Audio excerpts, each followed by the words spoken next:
Hello. Is this working now? Hello.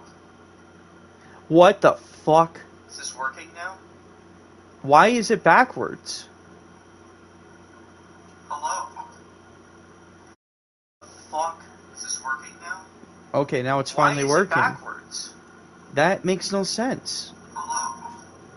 Oh, I guess maybe it was muted the other way around. Okay, I actually got it working finally. Holy shit. I finally got it to work, I think. Okay, now it's finally working. Backwards? That makes no sense. Well, I guess maybe it was muted. Okay. I finally got it working. Oh, hi, Kyle. I got it to work, I think. I only started this for the purpose of this broadcast. I didn't actually mean to invite you. I mean, if you want to stay, you can. I'm live streaming. I'm gonna rant about Activision and Call of Duty and stuff. So maybe actually it'll be more interesting. Okay. Cool. I finally got it to work after so many different attempts at trying to get my audio to work in the broadcast. You can hear my audio through the live stream?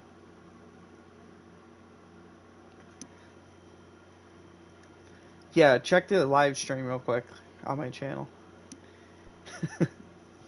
This Yes.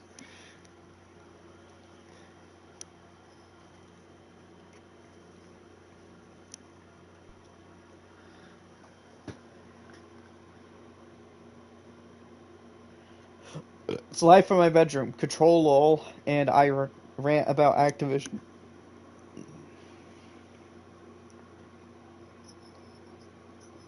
Yep, okay, cool. It's working. I finally got it to work. Uh yeah, it's muted by default, and it's through this super obscure settings thing. I had to watch a YouTube thing to finally get it fixed. But now I got it fixed. So yay. Okay, so how are you doing, Kyle? How is your how is your Twitch channel doing? Oh no.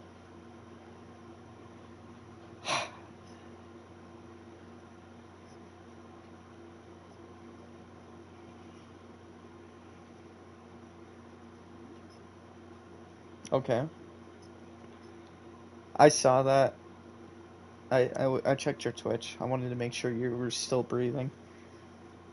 It seems you were still breathing. Okay. All right. So I'm gonna start a new game now. Let's see here. Brightness. Adjust brightness until the left icon is not visible. Okay, done already. Speakers, headphone audio. Text language English. Audio language English. Subtitles. We don't need those. Start a new game. Alright. So for the lulz, when there's not cutscenes and stuff, um, I will have stuff to rant about and talk about. So that'll be fun. Fair warning. I think the primary This is gonna be thing will be Activision. Well, I'll try to be quiet during cutscenes, though. You called me. So here I am.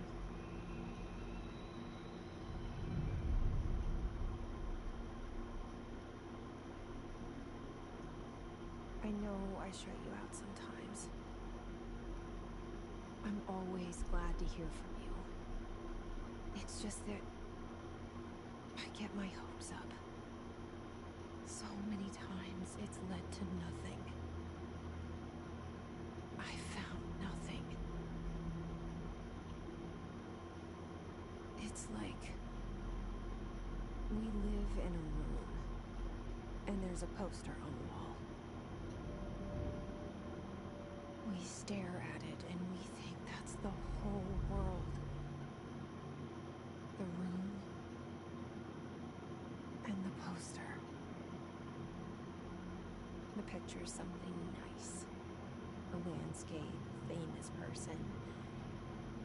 Like in that movie, what is it called? The prison movie. The room's a cell, and the picture, it's different for each of us. It can be beautiful or terrible, but we're all transfixed. But it's all a lie. Something to distract us from the truth. They're lying Watching the to stream, us. and I can see how far behind it is compared to the actual game. The room's not the world. The world is much bigger and much It's super nuts stranger. on my end. There's a hole hidden behind that poster that leads to the real world. We all feel safe in that room. But I think I got sometimes something like that too. It's pretty close something if it's crawls not that. out from behind the poster. I'm not gonna actually time it though. And the ones that see it happen freak out and try to forget what they saw. I'm here. God, this game is so fucking gorgeous. Why did you bring me here? Alright. Hello? Anyone here? Yeah, this game is fucking great. I love it. I just finished playing. I'm gonna say it's I don't want to say prequel because prequel means it's a sequel, but a prequel, but it's not.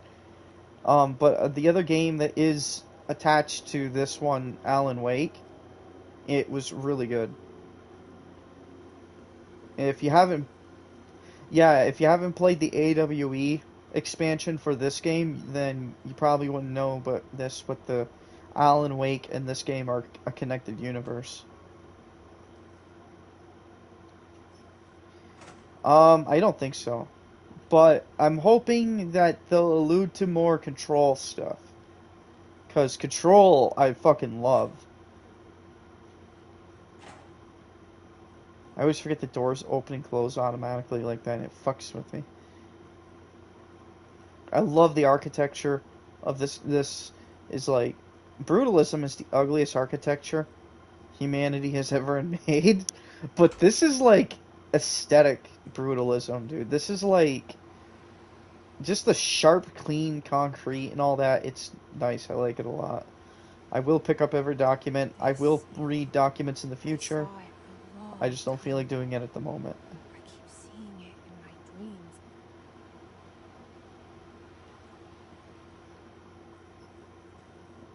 Which one, Alan Wake?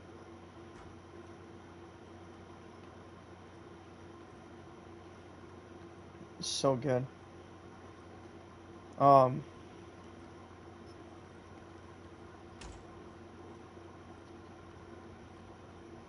I didn't even 100% it. Yeah. Federal Bureau of Control.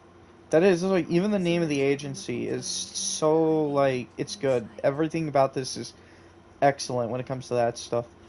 Some of the stuff I'm a little, about, but we'll get into that later on as we play more.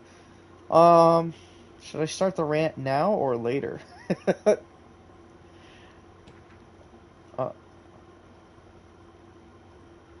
Activision. It's gonna be a lot of talking. I'll wait till I get like down into like the main building and stuff to get into that shit. Um, I love how they do this like switcheroo thing too, up Hello? ahead. We'll look up ahead in a minute though, but first, like I said, I like to pick up all the documents. I do like reading them. Hey, They have cool excuse me. lore bits and stuff like that. There you are. Here about the job. Janitor's assistant. You need to go to the interview. Go that way to the elevator. Thanks. Elevator that way. Got it. Very good. I'm Ahti, the janitor, by the way. jälkikäteen on hajonnut. Relevant. There'll be work for the axe. Take them behind the sauna. At first I was like, oh yeah, I understand everything this guy is saying, and then like that last part I got completely lost. Somebody with no face at all. Think about it. And then I love how he Face. fucking replies to her inner monologue.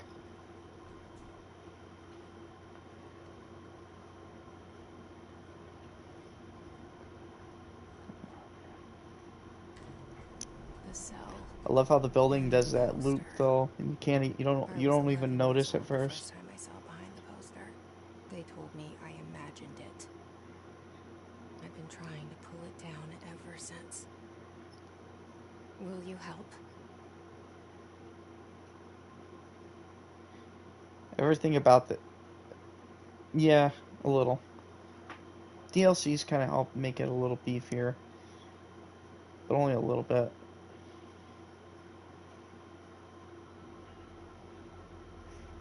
Love all this like just like very like sterile office stuff.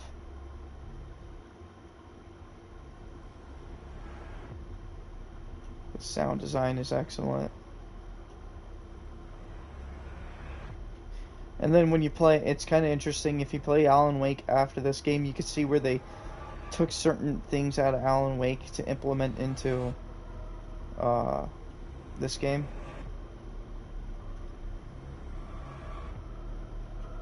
AWE. No, it even like some of that stuff kind of bleeds into this. Even like the story itself is actually kind of reminiscent of Alan Wake. It's got a very similar. Did I lose you there for a moment? You know what's on my mind.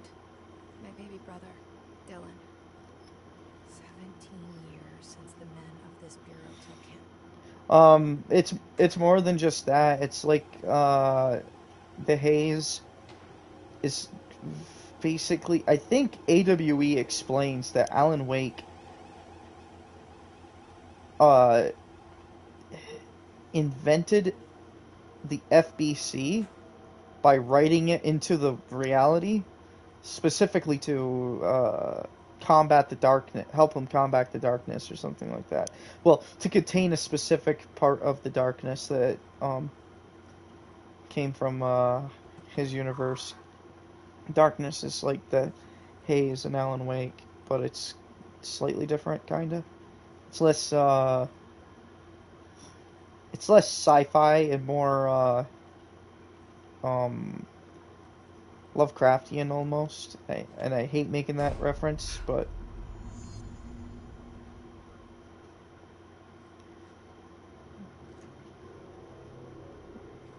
oh, we're a shoo-in for the position now. Shit. You want me to pick it up? The murder weapon? Really?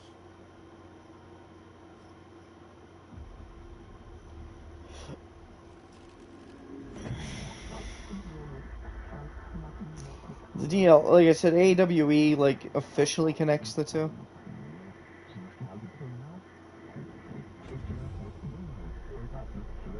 The board. There goes the poster.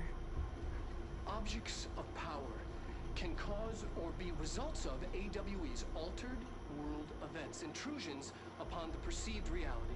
Now, the service weapon is, Nice. of course, a prime example of an OOP, a very powerful one.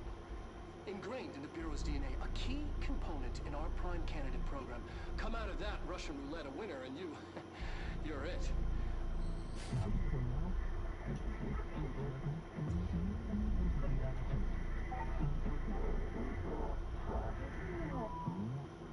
Look at this place.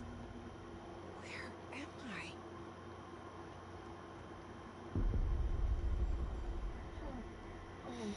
The astral plane's really good.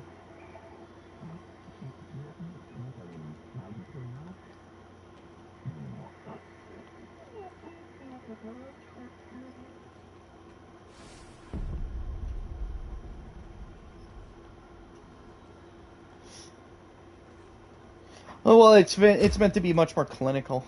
And that's something I like about it. It's like SCP and stuff is actually like part of this like game's like whole identity and DNA essentially. And like some of the documents for the items are even like straight up uh Okay. Now I have some. like SCP type articles if you ever read the SCP wiki.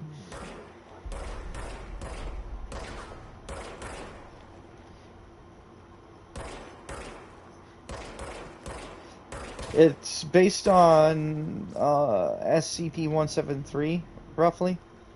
Um, the sculpture.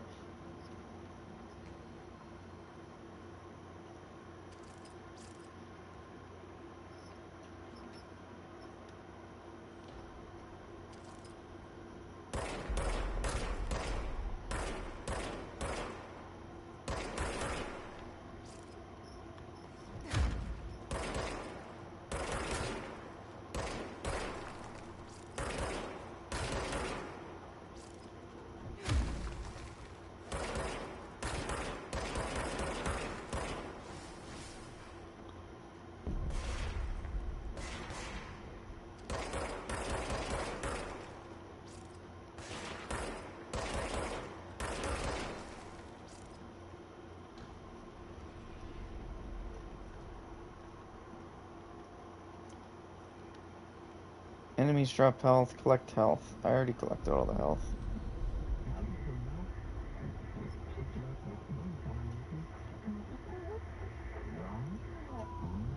Congratulations, director. Something's coming. This threat. An attack. Duty as director. Keep the Bureau safe.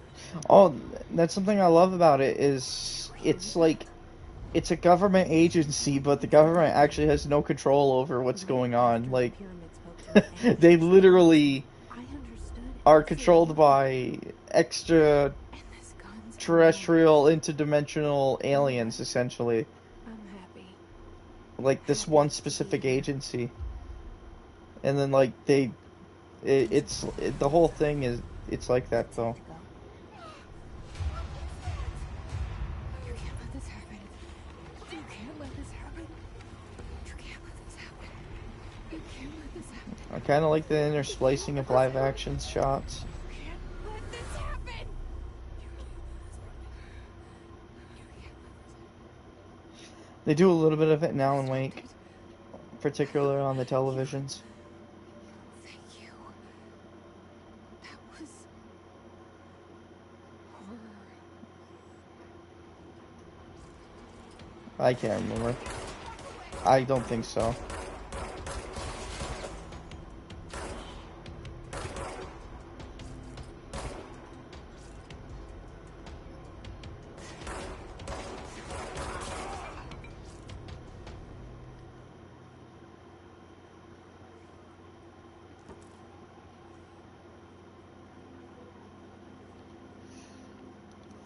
The oldest house is probably one of my favorite elements in this game too.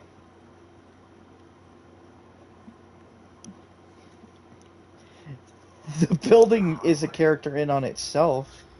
Secure line of communication. Guidance. Like this right here. I love these effects they do. Reach the hotline. The hotline, says the dead man. Okay.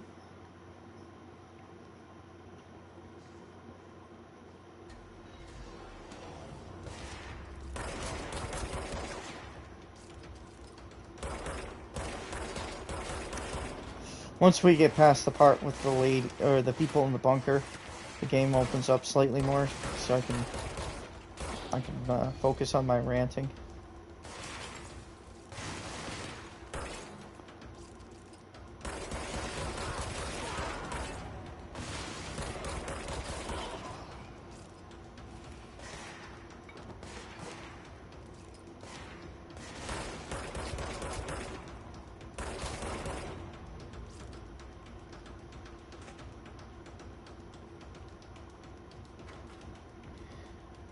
Check every bathroom. Oh shit.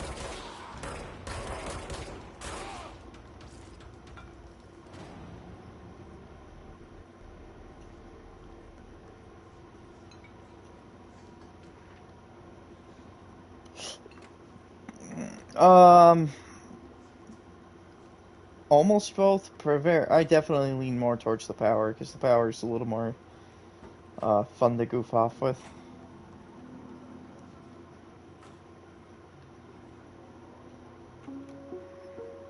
Reminder, if you experience an unanticipated location, follow these steps. 1. Search for object power. 2. Carry electrifiable object power to the nearest safe room. 3. Wait for Bureau staff to find you and the object. 4.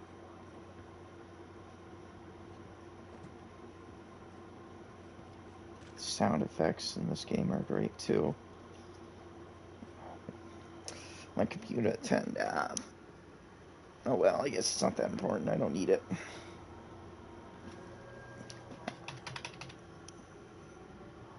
Oh, maybe the computer rebooted? No, it's just fucking turned off. Even though I'm watching something, my computer... I don't get it. I do not get the technology. Safe rooms are kind of cool. I like these. Like... Kind of remind me of...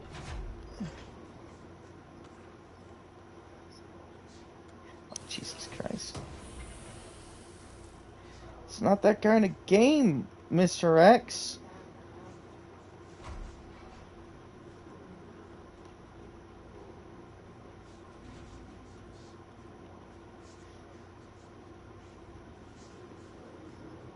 The chanting is a nice touch too. The hissing sound that tried to invade me earlier. The hiss burrowing into everything in this place. Is the hiss your enemy? Alright, it's our enemy. That battle's contagious. I think that's, if I had to complain about anything, a tiny bit, that would definitely one of my things would kind of be the protagonist talks just slightly too much.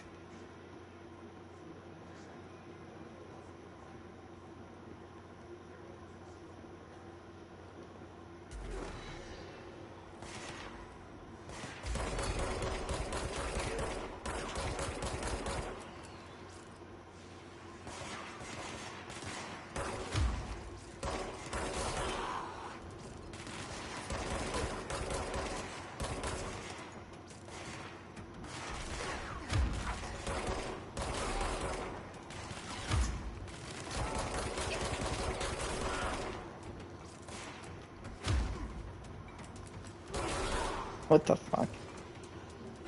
Must cleanse control points. An enemy. Corrupt. Spreading. Cleanse the control point. What does that mean? Help me fix it. Love these parts right here. The room rearranging itself. God, that is so aesthetically pleasing. I love that. It looks so fucking... The developers must have fucking drove themselves insane getting this shit working. With the Bureau. Are you still sane? I can't tell you how happy I am to talk to somebody sane. The feeling's mutual. Yeah, I'm Pope. Emily Pope. You think that... If you think that's bad, the fucking ashtray maze, dude. Should I lie? Jesse Faden. I'm just visiting. The fucking... Well, no, I love it, but it's like... You're the new director. Hold on. We're coming out.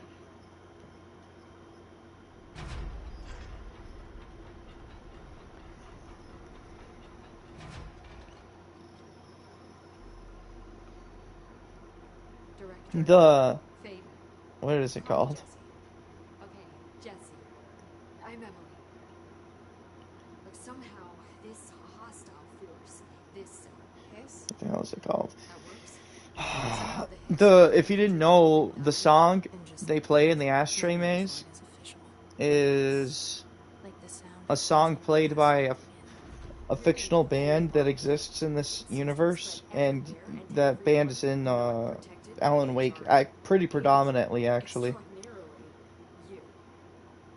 You are the director, and that makes Yeah. you special by definition. Trench is no longer the director, obviously. I'm sorry, I'm talking too much. This whole situation is just a lot. Trench is dead. The second Alan Wake game that they just announced is a sequel. I found his body. And the gun. Do I tell her it looked like a suicide? I don't know about that. Also, and this can sound crazy, he keeps appearing to me, saying things. It's hard to make out, but he told me to cleanse the control point, push the hiss out. The whole room shifted around. He did that? And you entered the building when it was already in the lockdown before you became the new director. How? I'm not ready to tell her. Well, the band, if it's the band I love it. from It's fucking unbelievable. the first Alan Wake game, I can't. and then they have a fictional name. I have a million So, questions. okay. Real life band pretends to be a band in this game, but then the real life band also exists in this universe, and I know this because one of the radio broadcasts in Alan Wake, you turn on the radio and they say these guys sound a lot like our hometown band, the old Asgard, the old gods of Asgard. I kind of like what they sound like, and then they play one of their actual real songs, but it's kind of funny. But yeah, that's the name of the fictional band is the god old something like that, yeah. But I can't trust her yet. And I think all of their songs are actually supposed to be premonitions, because the one they play in the ashtray maze literally just explains the plot We can try it together. of Control. And then they have one in Alan Wake where it's like a piece of the puzzle. Did it before. Push the hiss Just talked over a bunch of exposition. Very good at this.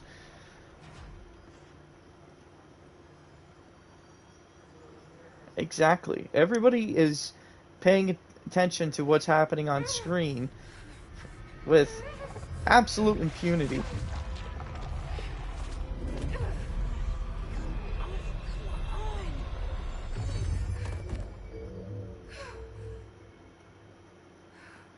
We'll talk about it in just a couple seconds. But, yeah, I do too. We got a lot to talk about with them. Ripping it out rips them apart. I can't cleanse them. I saw. It was worth a shot. Thank you, director. Jesse. I'm gonna tell her why I'm here. I'll risk it. Listen. The Bureau was involved in an incident in my hometown, Ordinary, 17 years ago. The Bureau came in and covered the whole thing. I've been looking for this place for a long time. That's enough. Maybe that's too much already. I can't tell her about Dylan and the rest yet. I've seen mentions of an altered world event case dealing with Ordinary. You were at Ground Zero as a child? It was one of the big ones, and before my time. That's why the Alan Wake DLC is called AWE, by the way. I can try to dig out Stands some for Altered World Events. Although, if you think about it, it could also stand for Alan Wake Expansion.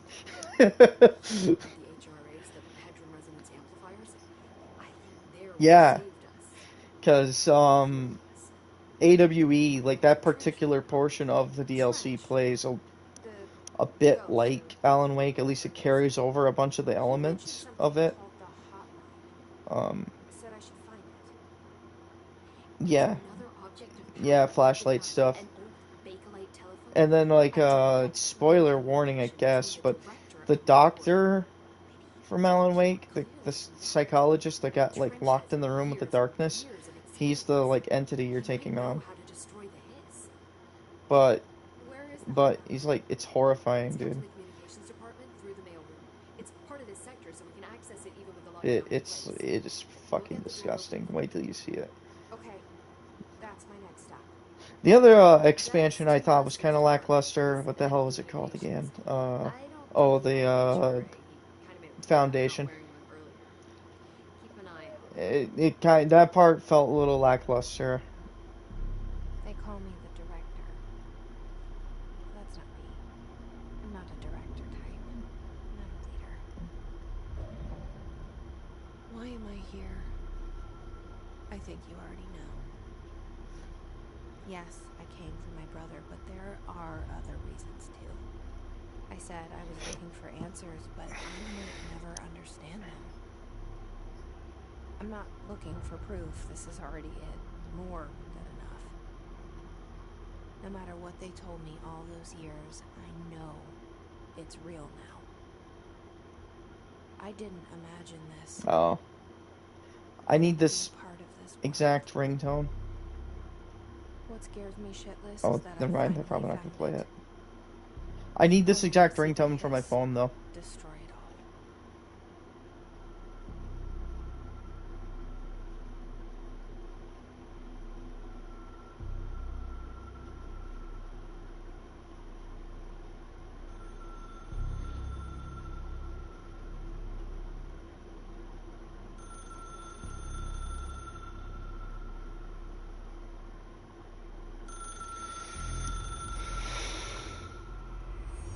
I know this is all new to you, so don't hesitate to ask. Alright. I'm not gonna go straight towards the objective. I am gonna take my time walking around and exploring.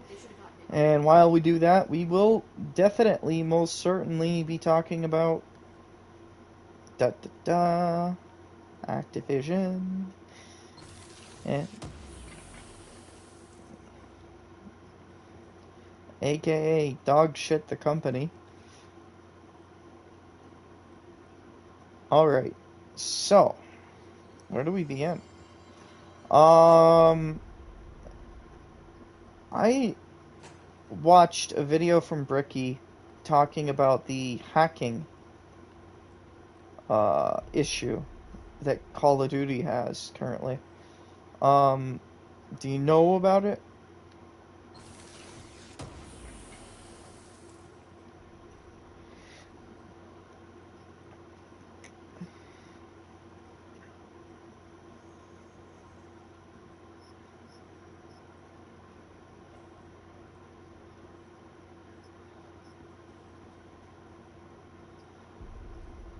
Yes.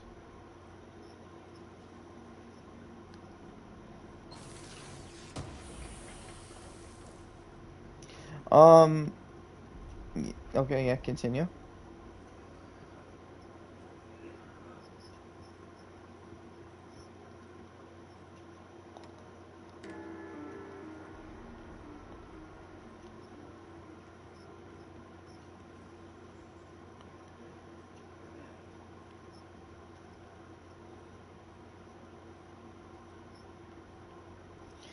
Yeah, so all of the older Call of Duty games on Steam in particular, and that's definitely the hacking thing I'm talking about.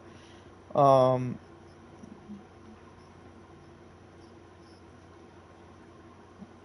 that part I didn't know about, but I I suppose it makes some level of sense for sure. Yeah, so that's like the primary issue right now, or with that, what that Bricky was touching base on. Um, he was trying to build up like a silver lining towards the end about how the all new Call of Duty games are going to be built on the IW9 engine, which, like, we're not, because up until this point, every studio that worked on Call of Duty had their own fucking engine. Infinity Ward had the IW engines. Treyarch had the T engine. Um, and then Sledgehammer used the Sledgehammer engine. The Triarch engine and the IW engine were, by the way, to be clear, heavily modified versions of the Quake engine. And then the Sledgehammer engine was completely proprietary. Like that one was like their own thing that they were working on. So everybody's on the same page. So the reason why a lot of the hacking was super easy for them to accomplish was because the all of them were working on this same Quake engine essentially up until recently. And that Quake engine, they never like really worked out a lot of the exploits you can get into the engine with. And so that's why they had like a major issue with hacking and stuff. Beyond that, though, the new Call of Duty games, all of them are going to be done on the IW engine from now on. IW9. That means Triarch will not have their own version. It means Sledgehammer will not have their own version. They're all going to be working on the same thing. So that means in the future Call of Duty games, hacking will likely be minimalized to a great extent because they're going to be it's very clear that they're going to want to like run with like a live service model with the Call of Duty from now on, where they just have the game and they just keep adding to the game. The flip side and the problem with that is that Activision's not showing any sign of wanting to work on and improve or fix the issues they had in the previous engines. So that means older Call of Duty games are still vulnerable for hacking. And I suppose I would not necessarily blame them, except the points that Bricky pointed out. One was they're still charging nearly full price for these games. And secondly, they're not fixing the problem. They're not warning people that there's still a persisting problem. And the last thing was they basically are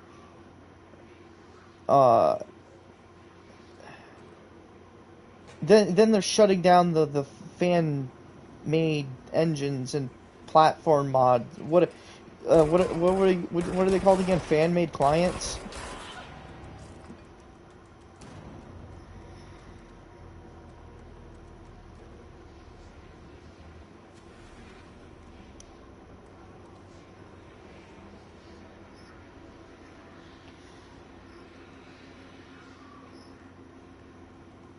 I think the most important aspect that they had was they were secure ways to play older Call of Duty games multiplayer. Yeah, so Activision shut them down. Most of them. One of them is still alive because running theory is because they didn't have any of the games with like microtransactions tied to them, and like, and when I'm saying microtransactions, I'm talking like loot crates and COD points. And then the other theory is that it's because they implemented a thing where you have to have a official copy of the game to use the service now. Like, you can't just torrent the game and then play through there. So that's the running theory as to why Activision didn't shut them down yet. I don't know, like, what are your thoughts?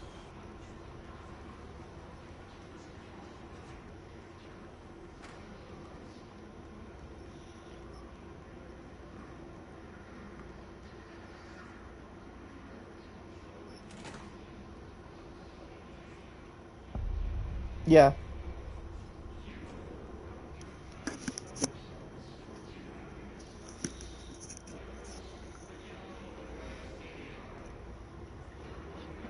And to be fair, I don't feel like that they were. I feel like they stand to gain from this. Like, if you think about it, uh, the way that other group is, I can't remember what they were called, so I apologize for not remembering the specific name of the client. But having the thing implemented where you have to have a copy of the game kind of works in Activision's favor, because that means people have to buy the game then in order to still play it. So Activision stands to gain from that. Um, I to me, I to me, it's a matter of also like, why are you not at least warning people that there's a hacking issue on your previous games? They're not even like warning. It's not like they're like issuing a statement that, hey, you're at risk. Like, they're literally not even mentioning it. Like, why would you not warn them? Your customers are literally in a position where they will probably get hacked and have, yeah, like, I fail to understand that, at least not trying to warn your customers. Like, it's like a whole other level of negligence. Bricky in his video was trying to rope in Steam in on this, and I'm not sure if I exactly agree. Like, 8 inches wide and capable of storing a whopping 80 kilobytes. Stolen by our friends at the CIA, the disk held the launch codes to Soviet nukes. This is not the disk, of course, but one exactly like it. A perfect fusion of concepts vibrating in the Cold War oh, receptacle. I saw something about that with a law firm guy or whatever. And they did. I thought We don't have the he details. kind of keeps skipping his ads because it looks like a scam. Disk. That his ads are not well produced, so I just kind of like see him. I'm like, ew. And if you watch the I video move, here, I skip it. launched 3 dozen pencils. And once you launched a cup.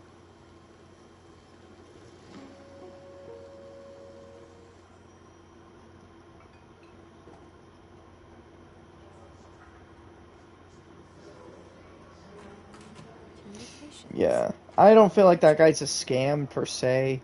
At least not in the sense that he's like gonna do something where you're gonna suddenly lose all your money overnight.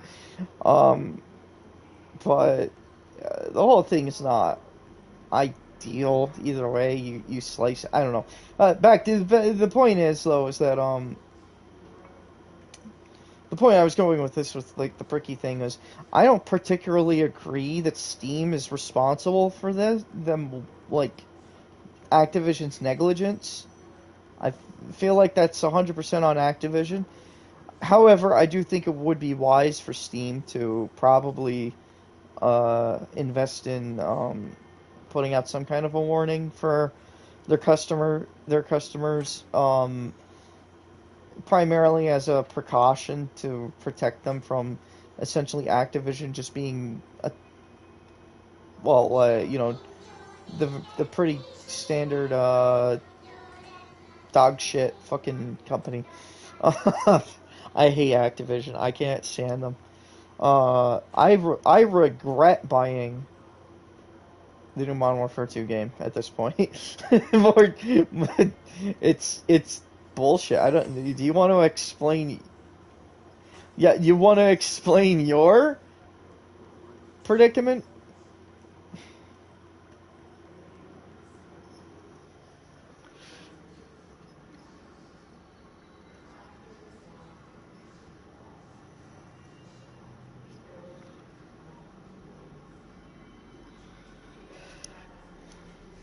Uh,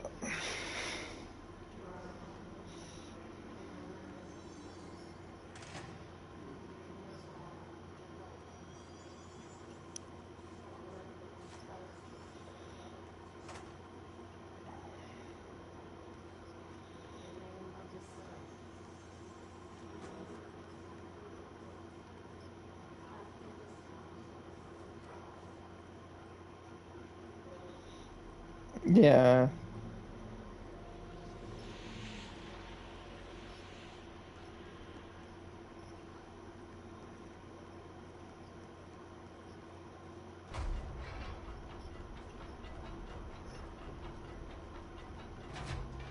Yeah, I think I know the one.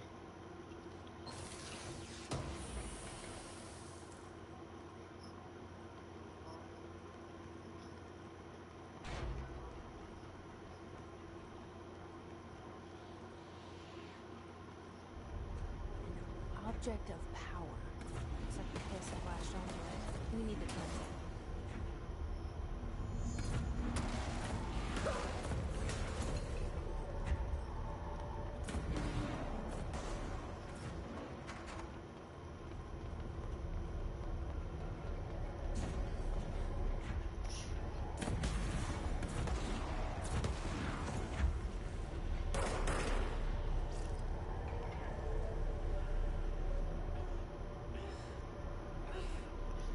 I won't be picking it up for that and many other reasons. It, to be clear, I'm pretty certain Modern Warfare 3, they're just gonna sell a campaign DLC. And then, To hear you when I'm here. beyond that, it's a little harder. But I don't think that they're gonna be doing any more, like, The board's in charge here. physical releases. Like, I don't think they're gonna release a whole new game. I think this is going to be the Call of Duty from now on. Going forward, I think this is it. This is the Call of Duty.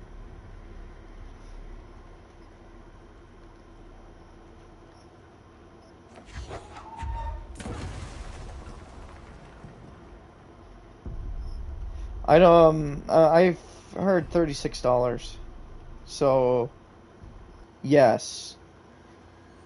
But the $70 thing, what that could possibly be is the fact that they are tying in they have a new Vault Edition for it. And that probably, the Vault Edition tied to the whatever else. I don't think that they're gonna add in, like, here's the thing. I think that depending on how they implement this, I don't know if they're gonna retain their audience.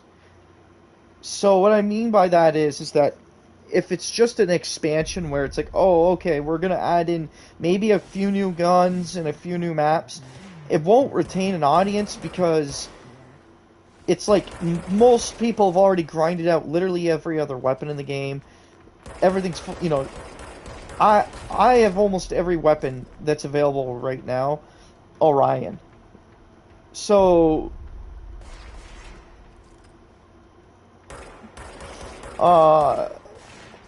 and I'll tell you what, this new season is not particularly good.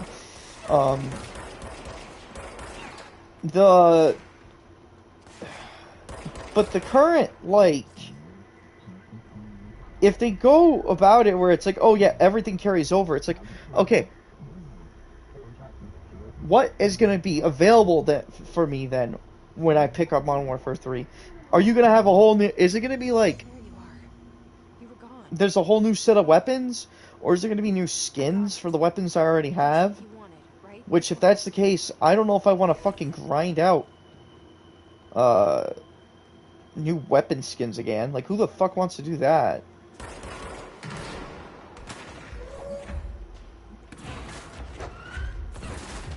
I could not imagine... Oh, shit. I could not imagine... I'm gonna die.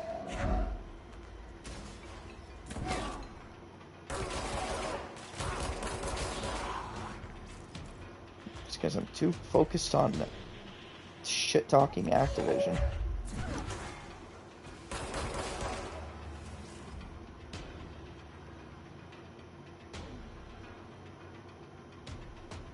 Anyway, I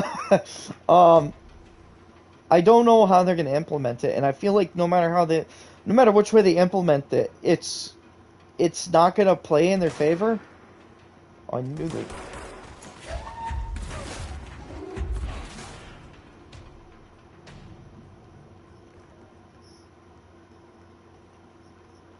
Should we list all the outcry? let's do it. So there's the hacking issue. The Nick Merckx thing. Emily said that the hotline can be reached through You got a few?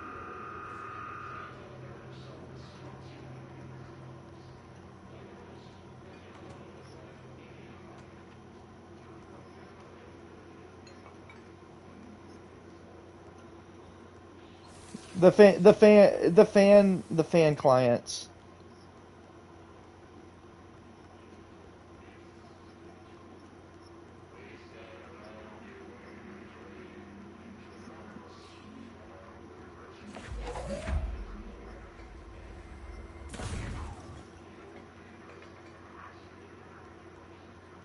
I don't think it's a merger. I think Microsoft just owns Activision now. I think uh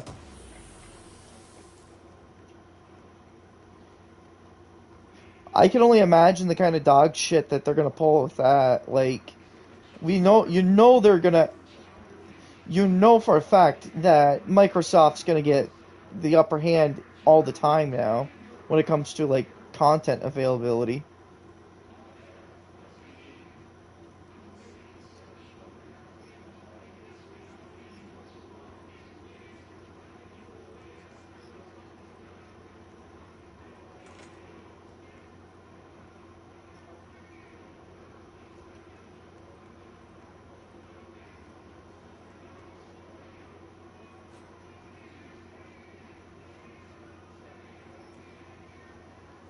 This must open the door.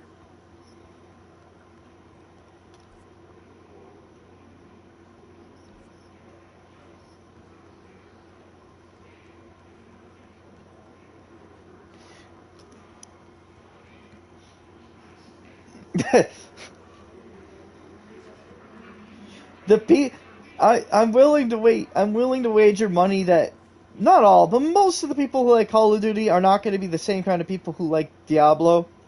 I'm just going to throw that out there. I know there's exceptions to the rule. Oh, fucking great. Cool.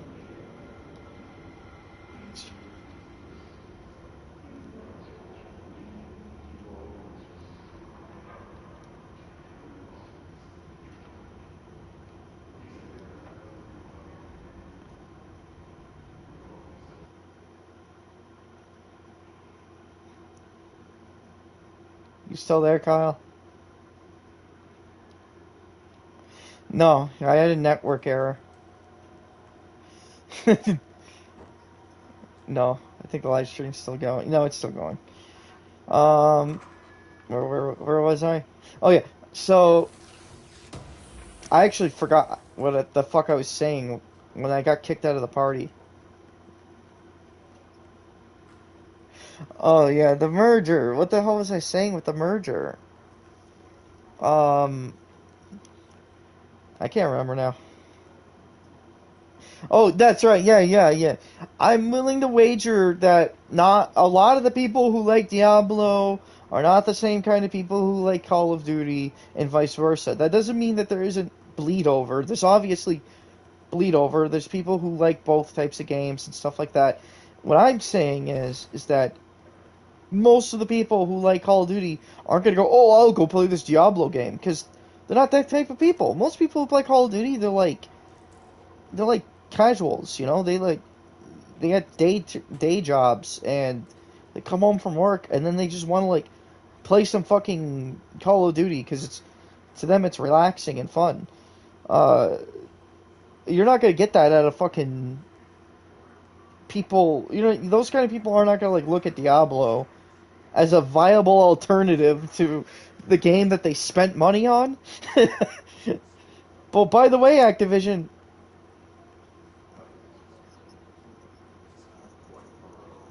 yeah, it's like uh, Activision, you tone deaf fuckers. Your customers paid for your game. The least you could do is make sure that their fucking game works.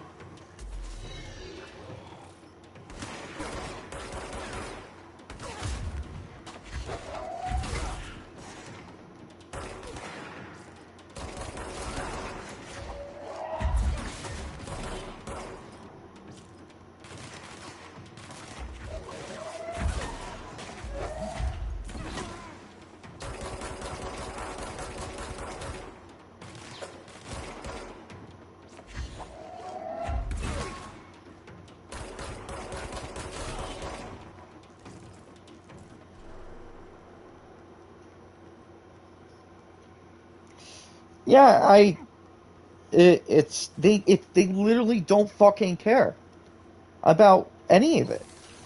I work with somebody who has Call of Duty. They bought Call of Duty, the new one on Steam a while ago, and because they were gonna play it with their dad, who also likes Call of Duty. But then the dad died, so they didn't play the game for a few months, and then they decided to jump back on a few months later, and he was locked out of his Call of Duty account, and he wanted to get back. I already have one of these cards, you dumbass. Um, they wanted to go back into it, but they couldn't because they were locked out of their Call of Duty account, and they couldn't retrieve their Call of Duty account, so they started another Call of Duty account. But they couldn't link their new Call of Duty account to their Steam account because the old Call of Duty account is linked to their Steam. And so when he called Activision for support, Activision told him, you're going to have to delete your Steam. It's like, what? Are you fucking high? Yeah, hold on. I'll waste the... Great. Yeah, that's what I'll do. I'll waste the fucking games. Fucking you dumbasses. They couldn't do anything to help him apparently. Like, bull fucking shit. You didn't want to help him because you're a bunch of lazy cocksuckers. I'm gonna die. There it goes. This game's tougher than I remembered.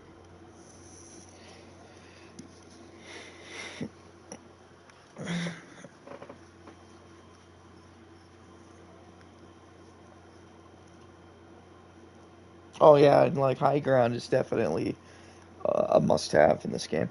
But anyway, I like active, and then like it's even with your appeal. Like they made it so you can now appeal mass flagging and shit like that, but it's like they're not even like trying to fucking. It's like, why the fuck?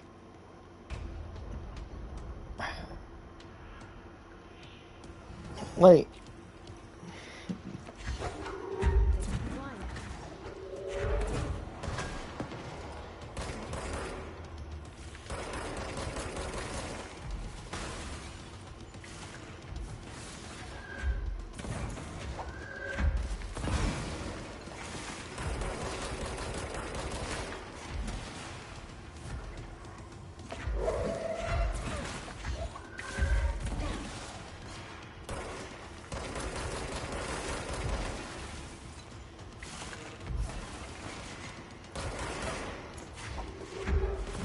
I think you're off on that one a little bit. They had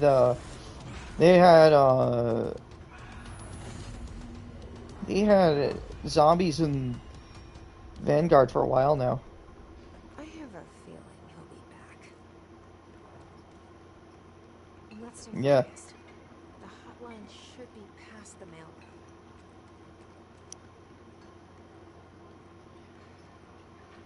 No, that's Infinity Ward.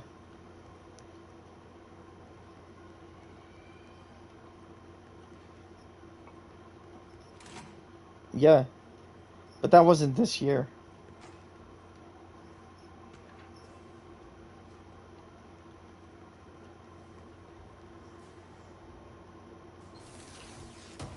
Oh, they had that in yeah, they had that in like Warzone, the other Warzone game. I'm just gonna refer to it as the first generation Warzone because we're basically on Generation 2 Warzone. They had that stuff in that one though. Alberto Tomasi, head of comms. The Hiss got him. The hotline can't be far now. No, Outbreak was played in the Warzone as its own mode, and it was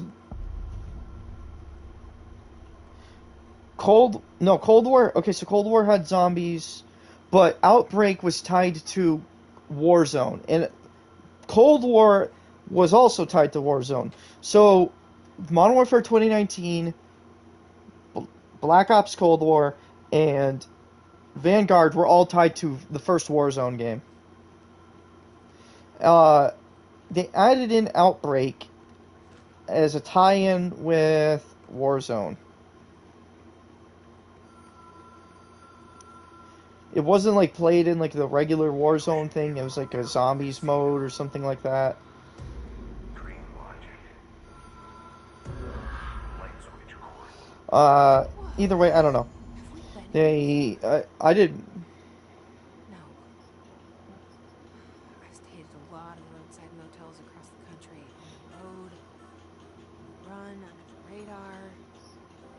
This feels like all of them, like something recognized from a dream. The key has a black pyramid on it. I don't know. Either way,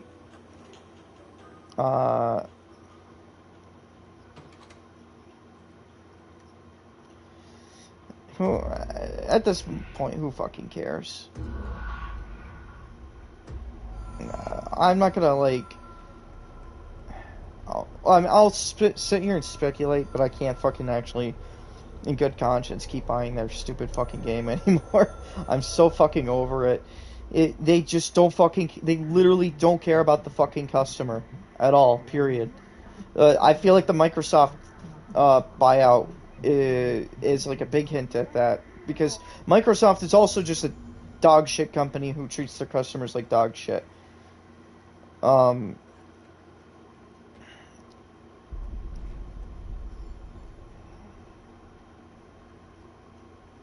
it's not. That's a Microsoft exclusive.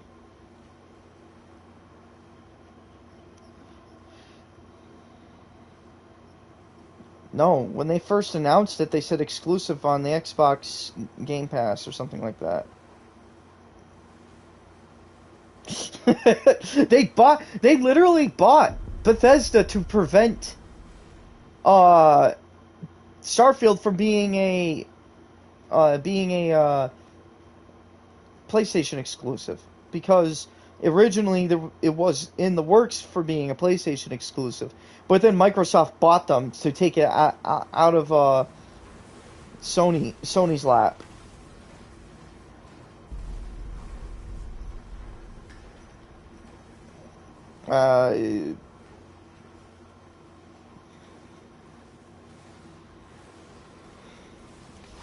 Well, they don't pay 50%. That's licensing fees are significantly cheaper than 50%. You couldn't make a profit at 50%. To be clear, I wouldn't have been super thrilled if Starfield was a PlayStation exclusive. But that being said, that doesn't mean I want it to be fucking taken away from PlayStation. You know, me, a PlayStation player.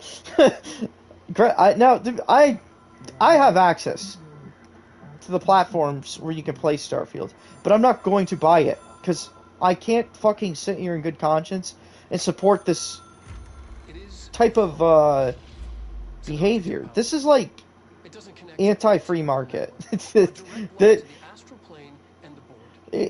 It literally, they're building a monopoly, and that's the other thing. The FTC, like, how the fuck did they just allow this to happen? Like, yeah, I guess it's a possibility in this point, but A director needs a team. for fucking real, like, These people the know the secrets of the Bureau as well the whole market, everything about it, right now, it's pissing me off to no end. Microsoft and Activision, two of the biggest ones I don't like, because none of this is about, like, the customers. This isn't about actually providing a good product. This is about fucking over the competition. And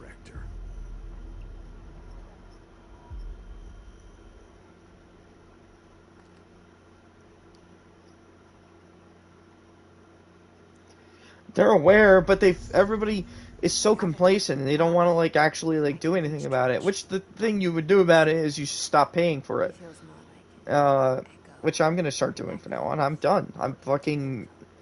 I had a personal boycott on Call of Duty up until this game, and I foolishly broke that boycott. Never again. I am What can I done tell them about you? giving Activision my money. Is Uh, it too soon to tell Emily? She might it's feel left gotta out. it's gotta end at some point. We can't just keep sitting here and complaining on live streams that literally nobody is watching, and hope that somebody will fix it. If I complain about it, they'll fix it. It turns out they won't fix it. Yeah.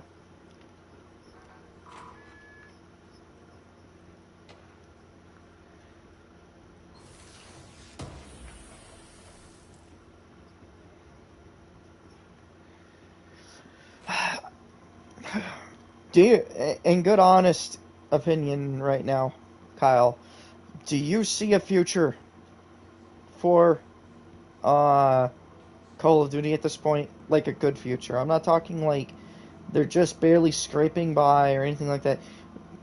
Do you feel like that they're going to perform nearly as well as they have been? Or do you feel like we're going to start finally seeing a drop off?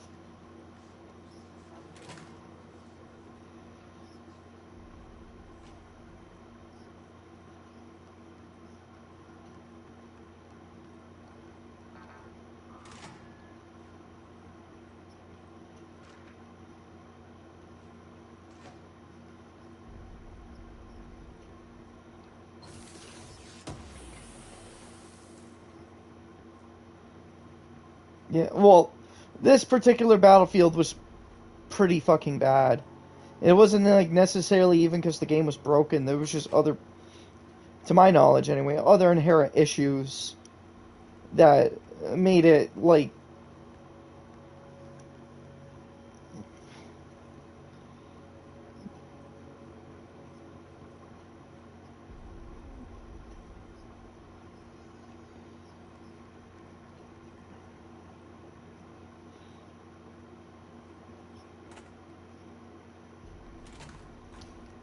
But are they seeing growth or?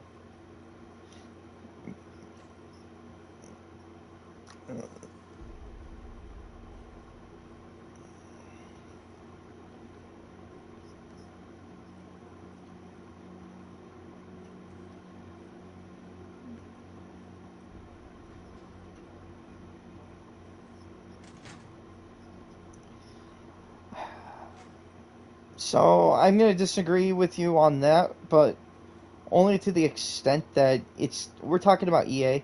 EA was literally EA was last year's boogeyman, you know? Like they were the boogeyman last year. Activision is only just now literally garnered enough hatred that most human beings fucking throw up inside their mouths when they say Activision. Uh but that being said, I feel like we're not gonna get that out of Battlefield, but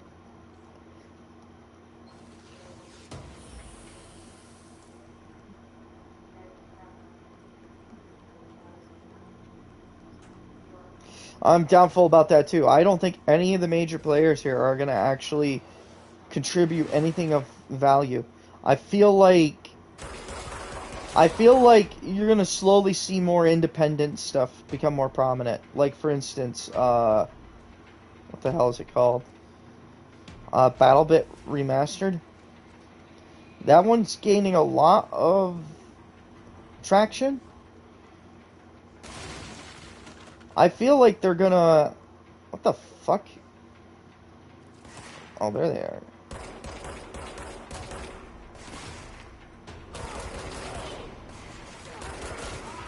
No, BattleBit Remaster, it's like Battlefield in Roblox, except it's not in Roblox, it's an actual, like, independent game. But, it's literally, like, really hot right now. Not amongst everybody, obviously, because I feel like someone like you would have noticed it by now.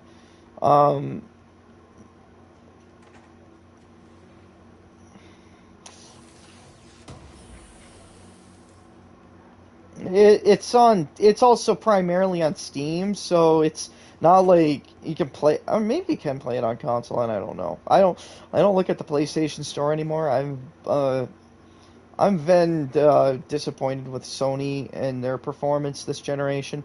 I want to make it vividly clear to anybody who may watch this now or in the future that I am in no way, shape, or form completely biased towards any of these companies.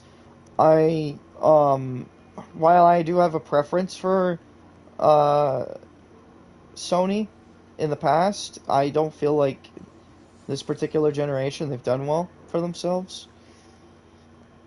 Um, I feel like the PS5 has some inherent issues.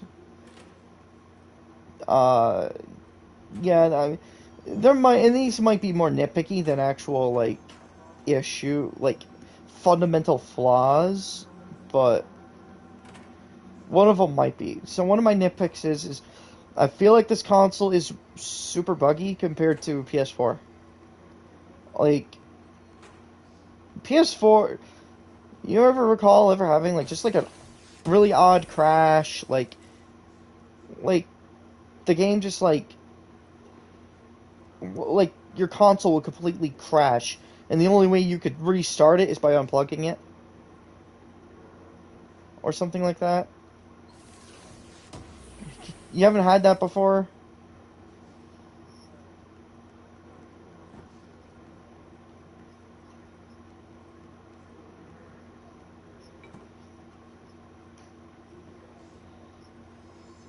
No, I'm not talking about game crash. I'm talking console crash. Like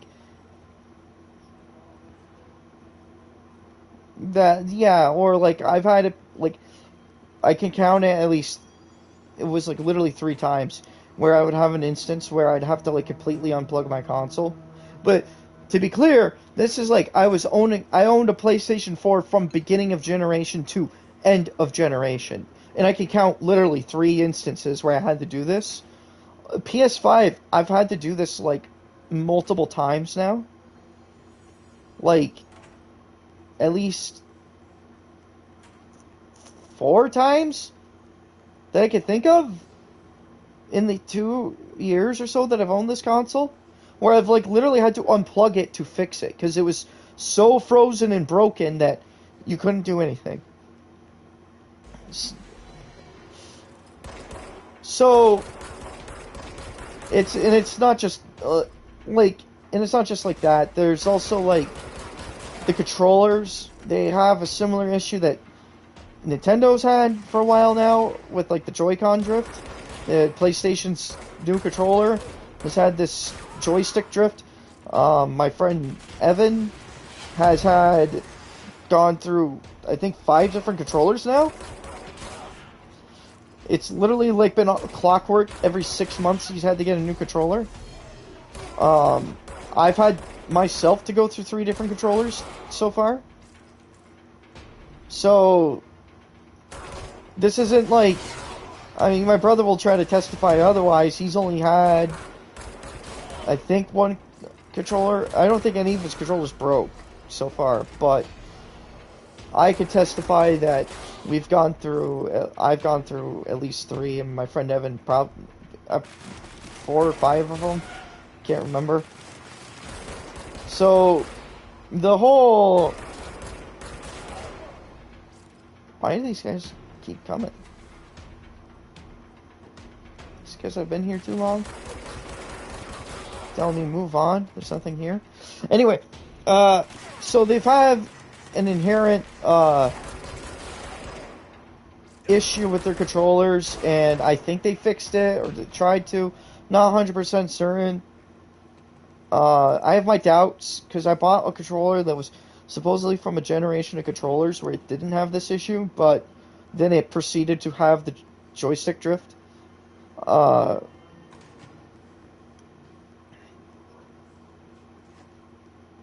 Yeah, basically.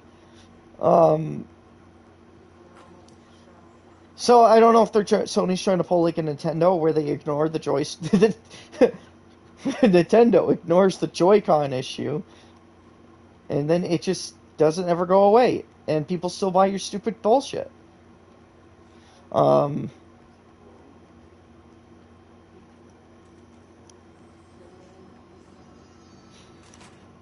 uh, while Xbox has not, I don't think they've performed super well this generation. They have performed better in Japan, ironically, but not for like the right reasons. Like the people in Japan,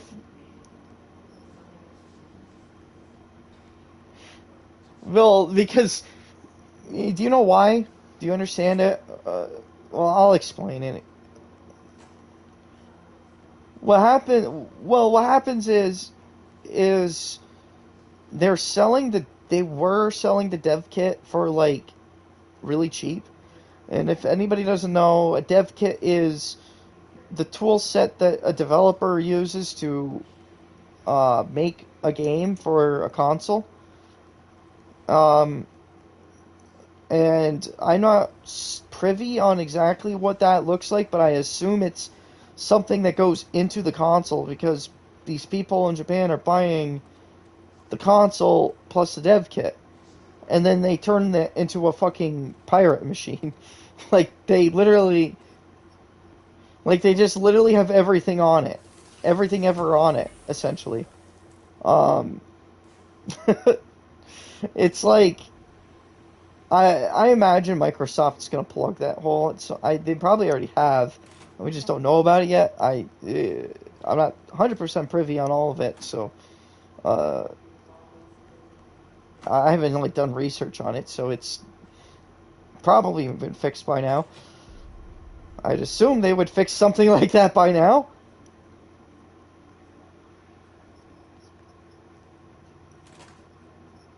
Jesse, did you get the hotline? I mean, how is it out there? The comms, the hiss? No, I mean it would sell more because of scarcity, but um, Of course. I don't think that they would charge more to if they were gonna if they want to fix it, they're gonna have to patch it out because that's a potential lawsuit sitting there for them. Like all the companies could sue them for selling a machine that you could fucking play their games on. So Salvador? He's the head of security. no, not even. It would be more like playing Mario on the new Xbox. She's tough. Ex-CIA. She took her rangers and went to the research Yeah, center to I mean, see I'm sure you can, but I feel like come back. they might have fixed it already to prevent that sort of situation. The other sectors. How do I get there? It's impossible because of the internal lockdown. You can perform a directorial override to lift it, but that can only be done in the maintenance sector. Normally, you take the sector elevator down there. It connects all the sectors, but it won't work while the lockdown is in effect. We already got past one lockdown. Maybe I can find a way. No, but the emulator, I think you could like then torrent a copy of the game, Extreme and I'm situation. and I'm certain and I'm certain somebody out there has managed to make it so you could torrent Nintendo I games. would love to run some tests on you. Uh, If you agree, that is. We can't Probably. This isn't even the first time this sort of thing happened. The original Xbox, similar situation. People figured out you could solder on extra RAM But I wouldn't mind and understanding more myself. jailbreak it, and then you could download everything on it. Like, I'll check the internet documentation. older Xbox, you could do the same sort of thing. Like Microsoft, this is like not the first time they had this sort of I'll situation. look for a way inside the maintenance center. The sooner we find one, the sooner I reach this override. All right. So, yeah, I mean, I might have to conclude my rant about it at this point because I don't know if I have anything else to say about the Microsoft stuff, Activision stuff. I'm done buying the games, and I actually mean it this time. I will not be purchasing any more games from Activision directly at this point. I will, at some point, probably end up buying some of their older games, but they'll likely be used copies. I just can't, in good faith, keep buying Microsoft or Activision games, especially since a lot of that money's not just going to one shitty company; it's going to two shitty companies now. It's going to Microsoft and Activision. So, what Blizzard? I think Blizzard is also under the umbrella of Activision at this point. I think, or not Activision, Microsoft. Microsoft owns. They're the same company, or they are separate companies, but they're owned by the same people. The money still goes to them, no matter which way you slice it. Yeah, I am. I'm. And I've been like waiting so long for a new Elder Scrolls game. I'm almost at that point where I might not even buy the new Elder Scrolls game when it finally comes out. I'm almost at that point.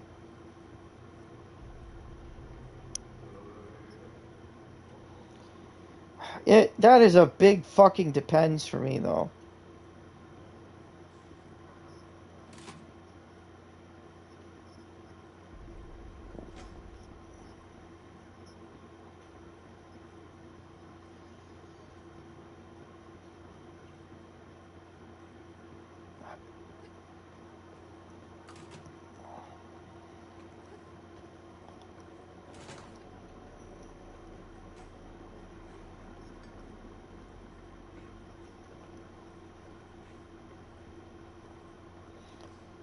That sounds like a fake rumor. Because Blue Point,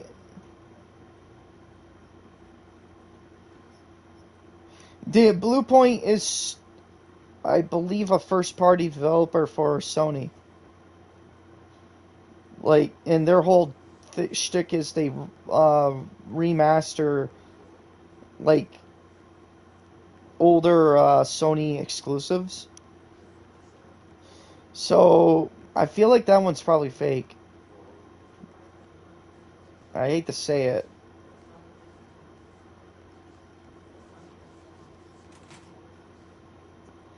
As much as I want an Oblivion remaster, likely scenario is that's probably a no-go. As far as I'm aware right now, Bethesda is working on a. I promise I'll stop riding around in circles as soon as I find the goddamn elevator. I suppose I can use my map.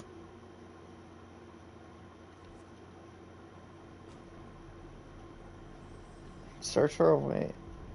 Alright, anyway. Starfield, I'm super disappointed by that bullshit. I was excited to play Starfield. Brand new Bethesda IP. Sounded pretty good, and then they dashed my hopes on the rocks by saying, nah, you're going to be paying, you're going to be a Microsoft exclusive. Like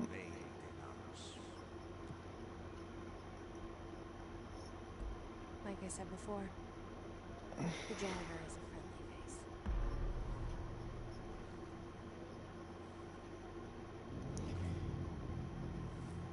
But all the people fucking out there shit talking Starfield before it comes out, it's like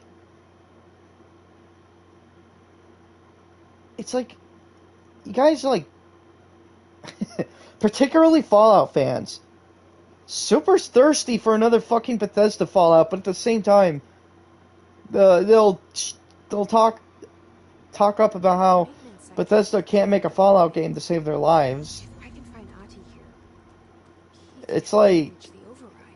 It's like, why do you want them making more Fallout then? I do suppose that more Obsidian Fallouts are possible, but I'm skeptical of if that's going to happen, because Obsidian already has the Outer Worlds, and then they have their own Oblivion basically coming out now. I can't remember what it's called. So I'm skeptical as to... Yeah, I can't remember the name of it. They originally, it was going to be like a multiplayer game, but then they were like, hey, you know what? Let's make like a Elder Scrolls type game. Fantasy game. So I was excited for it, and then they said, oh, Microsoft exclusive. And then I was like, yeah, everything's going to be a Microsoft exclusive. Anybody who thinks this is cool or a great idea can get fucked, because this is a big step backwards for the fucking industry. I remember pre-COVID, everybody was super hyped for the fact that the industry was slowly but surely stepping away from exclusivity and any of that kind of shit. And then suddenly, out of the blue, now everybody hates Sony for some reason. And everybody's like super happy that Microsoft's buying up everything. I'm confused. I thought we were anti-corporations here.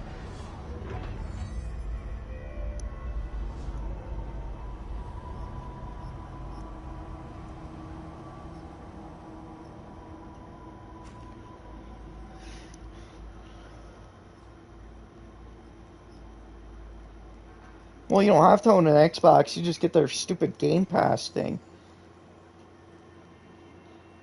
I think I'm going to take a short break to get a drink. But I'll be back in like a couple minutes.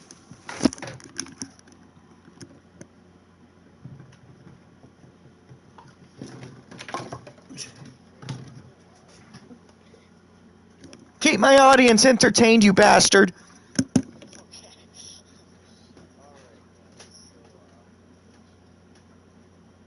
We're talking about Activision and buying up Marvel. Let's change the topic. You've subscribed. Okay, let's see the topic. Sure. Talk about what? What?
I'm back.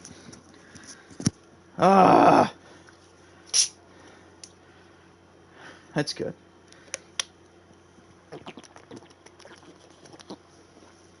Ah, ah. All right, all right. Um,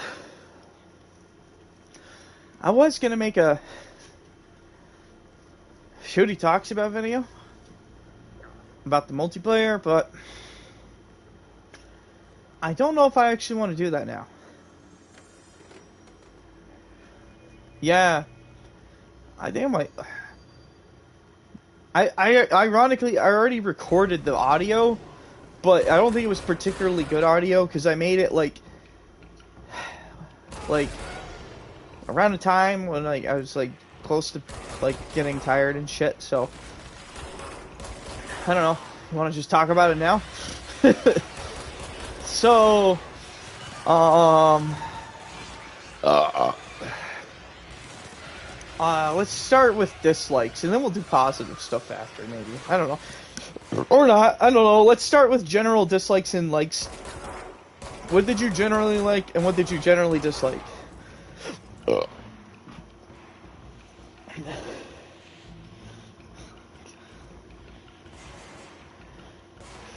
I was talking about the game itself.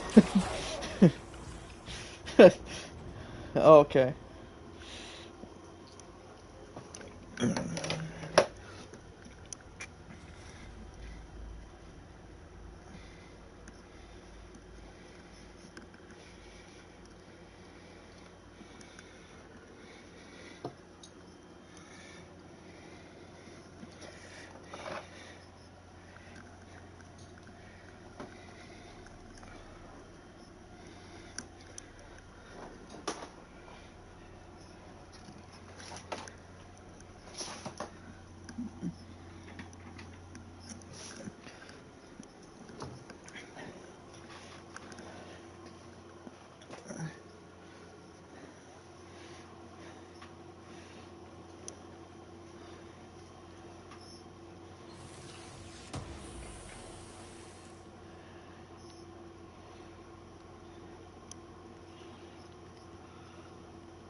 Mm.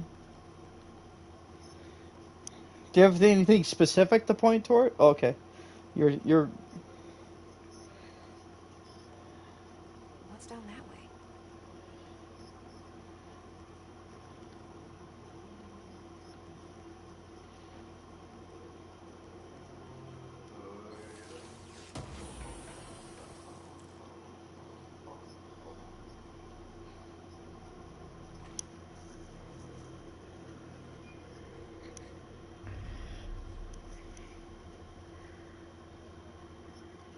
Well done.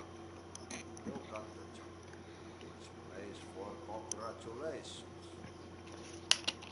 Yippee, son. It happened in the last drop. I truly need an assistant.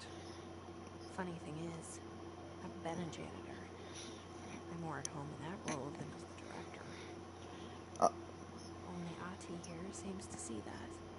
Yeah, hi, Ati. Look, shotguns. You're definitely right about. otherwise I can't get to the other sectors. The other categories had more than that. There's more than 6 assault rifles. Yes, easy peasy. Um, It's just around the corner. But first, give me a second. I can confirm or deny that. work. 2 Glocks. Very small Two couple of Glocks. hours. I think it's like the Something tells me P-32. it's gonna be more than that. Desert Eagle, and then the 500 mag or whatever. So 5 of them. That's why you make a great Although assistant. technically the auto Glock is still a Glock, so it's technically 4. So you're technically right. You're right in a by like a technicality, but from like the looking at it from the gameplay stance, no, you're wrong. Or gameplay menu. When the power generators of a power plant were given, and the pensioner inside, he started to feel the panther in his Yeah, okay, I see what you mean by that now, because you're not wrong, because the weapons family thing really kind of limits like how much is in the game. Like, I feel like there's more guns to use in this game, but there is less variety of guns than, say, in 2019, which had a stupid clear instruction variety of guns available for players. of the threat before us. And that's not including, like, The words quote unquote that secret guns. Like, you can modify the guns in you have done. Modern Warfare 2019 in a way where it's like, oh, yeah, we have the AUG 9mm SMG variant in this game, but if you want it to be the assault rifle variant, just change out the barrel and put in like the 5.56 ammunition type, and now you have an AUG assault rifle. It's like, yes, there's, it's like secret variety, but it like doesn't like take up a whole weapon slot. You just have to change it out. Some of it didn't work that well. Like if you wanted an M16, you pretty much had to use up all your weapon slots to make, or weapon customization slots to make an M16 essentially. Yep.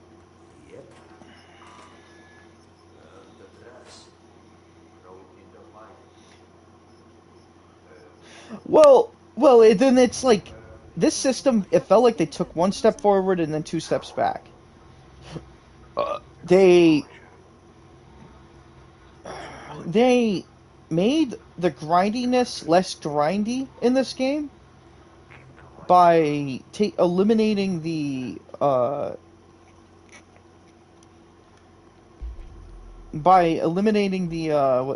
what am I looking for? What is the word I'm looking for? So in 2019, remember, you get a gun, you get your M4. How many levels was it on the M4 before you maxed out the M4? Something like that, right? How many levels are on the M4 in this game? Exactly. They consolidated the grinding a little bit and made it so it's like, okay, you unlock this attachment on this gun, it's available on every other gun. And then all you gotta do when you get the next gun is unlock the category. That shit was great. I love it. It makes the game significantly less grindy. It makes it easier for you to put the attachments you like on your guns. And then at the same time, you get to keep the variety that you got from 2019. The step backwards was, in my opinion, the order in which the weapons progress when it comes to attachments and stuff. The FS Hurricane, which is the M4 SMG, perfect example of this. You literally do not unlock any suppressors on that gun until the last level. In the last level, it's not a suppressor you unlock, it's a barrel with an internally suppressed barrel. You have to unlock a suppressor on a different SMG to unlock suppressors on that SMG. So it's like,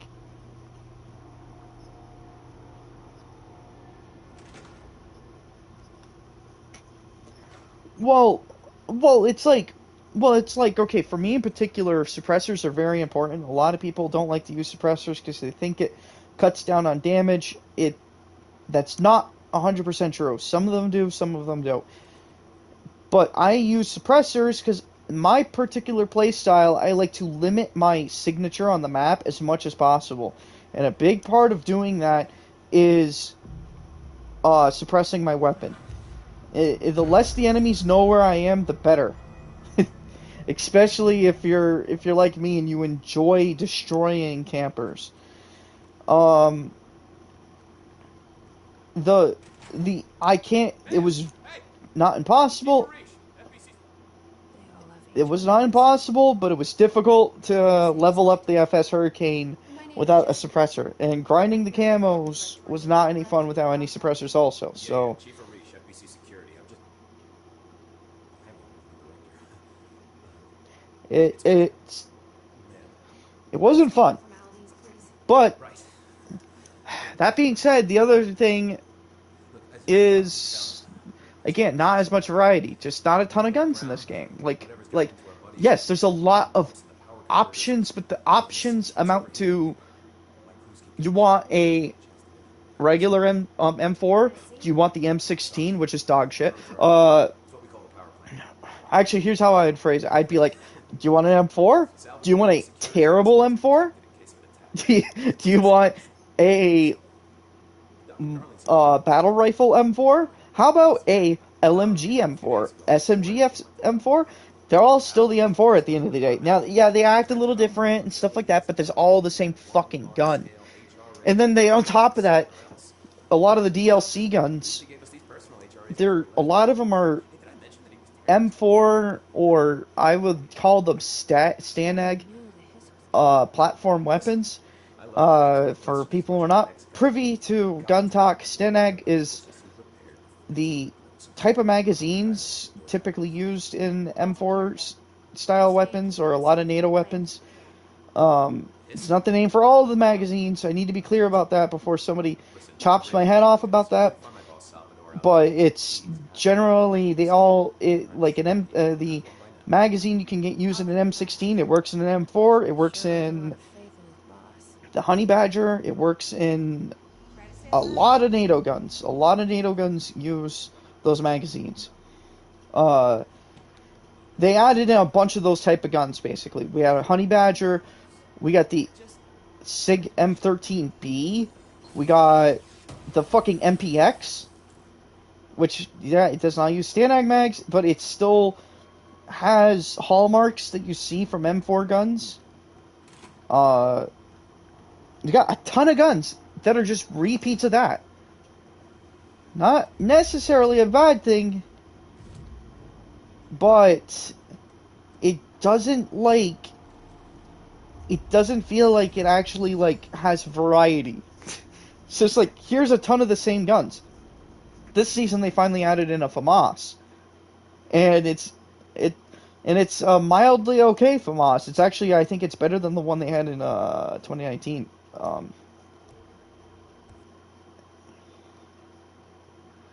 This one's full auto. It's not burst fire like the one in 2019.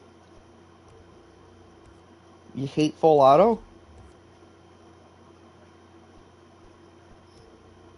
No, it's got pretty decent recoil actually. Deceptively good. The issue is not a lot of ammo. They're 25 round mags, so, and it burns to the ammo fast because that's what the FAMAS is like in real life. It uses a lot of ammo really fast, so that would be the primary issue you get out of the gun. Other than that, though, it's pretty decent FAMAS. It's like, I think, the F1 variant of the FAMAS, which doesn't have the iconic big ass carry handle on it. It's more like the one you see from the Black Ops games.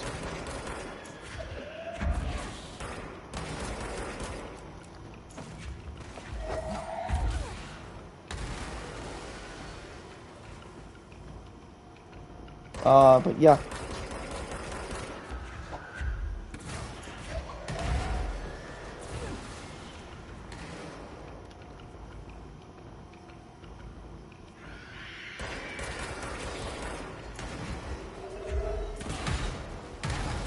There's literally a clip on my channel of me smoking a guy with the FAMAS with basically no attachments on it from a stupid distance. But it's a decent FAMAS for the most part. I don't care for the sound design on it, to be frank. It was not the new one isn't all that great either. It's honestly probably the worst gun sounds I've heard in a Call of Duty, in this new Call of Duty game. Almost. Yep. But then they add in So I'll wait for him to get back to continue this discussion. But to highlight things that I'm already generally talking about, the primary problem that arises in this game, progression-wise, is things unlock in a weird order, and some of it's tied to like the particular weapons you're using. It's not, in my opinion, very like intuitive. At least when you're first starting off. When you're first starting off, it kind of lacks a lot of the option that you used to have. In some ways, in other ways, it adds more options. It's kind of weird.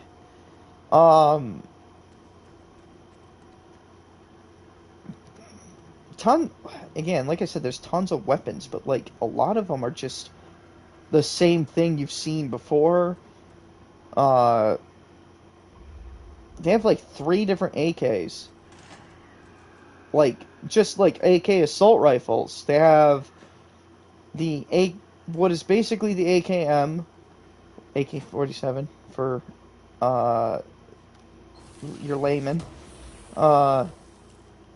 You have like the AK-74U or 74 and the 74U, which are basically, for your layman's out there, AK-74 is a AK-47 using what is referred to as an intermediate cartridge. So, in World War II, the Germans wanted to find a happy medium between their long rifles, their Kar 98s, and their MP40s. So, what they did was they developed a new concept for a gun, which is referred to as the assault rifle. And that took shape in the MG44, or the Sturmgewehr 44. Basically, the idea behind the assault rifle is you're able to provide a relatively sustainable automatic fire while also being able to maintain accuracy at a distance. So, the goal you get out of an intermediate cartridge is you're trying to use a smaller bullet that's smaller than a full-size rifle cartridge, but bigger than a pistol cartridge. You want the stopping power you get out of a rifle cartridge, but you want the lightweight mobility and dampened recoil you get out of a pistol cartridge. So that is how the Germans end up developing the STG-44. They did end up deploying these, and as a result, the STG-44, despite the fact that the Germans lost, it was seen by both the Allies and Russia as a viable concept. So first, the Russians were the first to adopt this concept, and they developed the AK-47, which doesn't really use a intermediate cartridge, but elements that you see out of the STG-44, such as a rifle that could shoot full auto, but also has semi-auto capabilities tied to it. Those were the primary things that arose out of the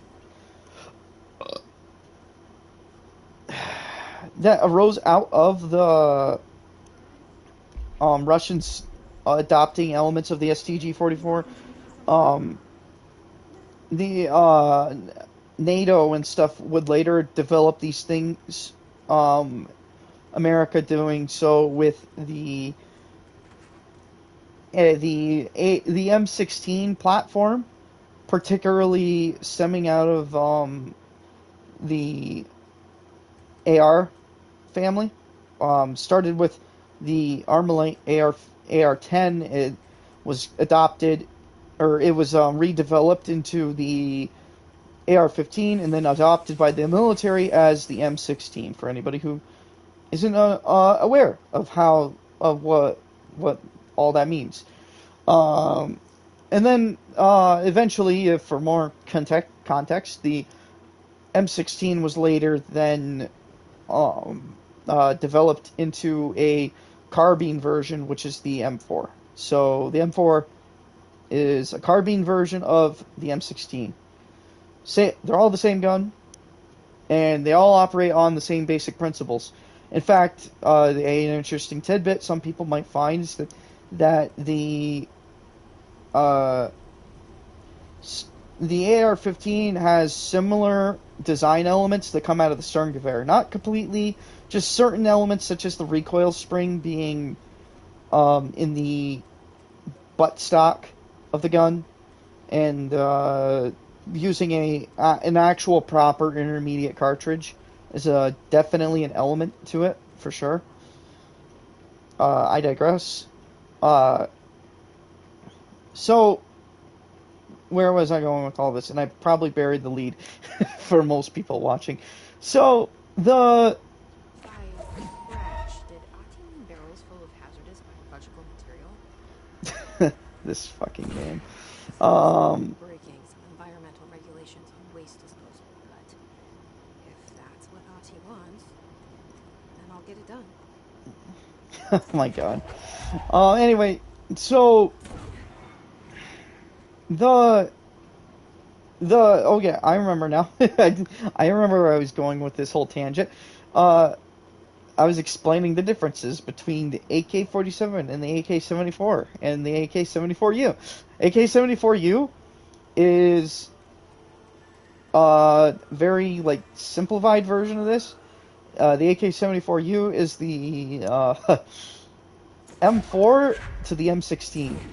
AK-74 is a carbine version of a regular AK-74. Is Kyle back?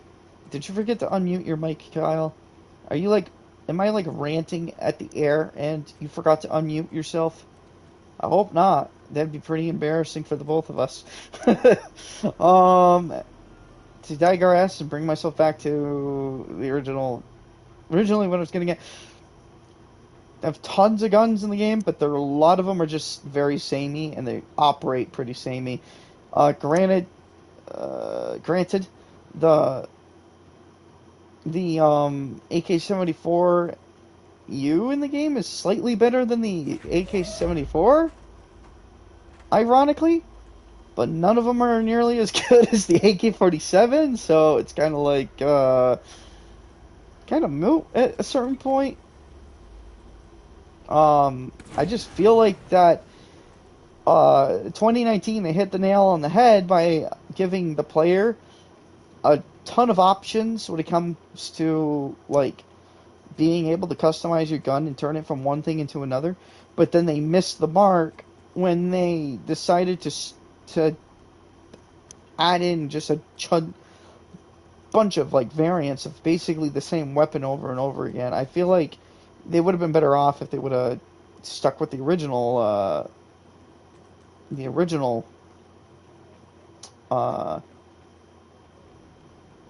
thing when it came to certain weapon attachments, particularly gun barrels and stocks and stuff like that. That's the kind of stuff that mainly different that and calibers, weapon count.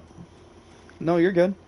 It's fine. I was chewing their ear off about guns. Their ear. Nobody's listening to this. You want me to chew your ear off at the same tangent? Okay, here we go.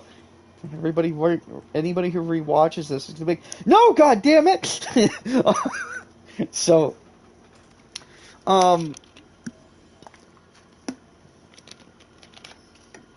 yeah, probably.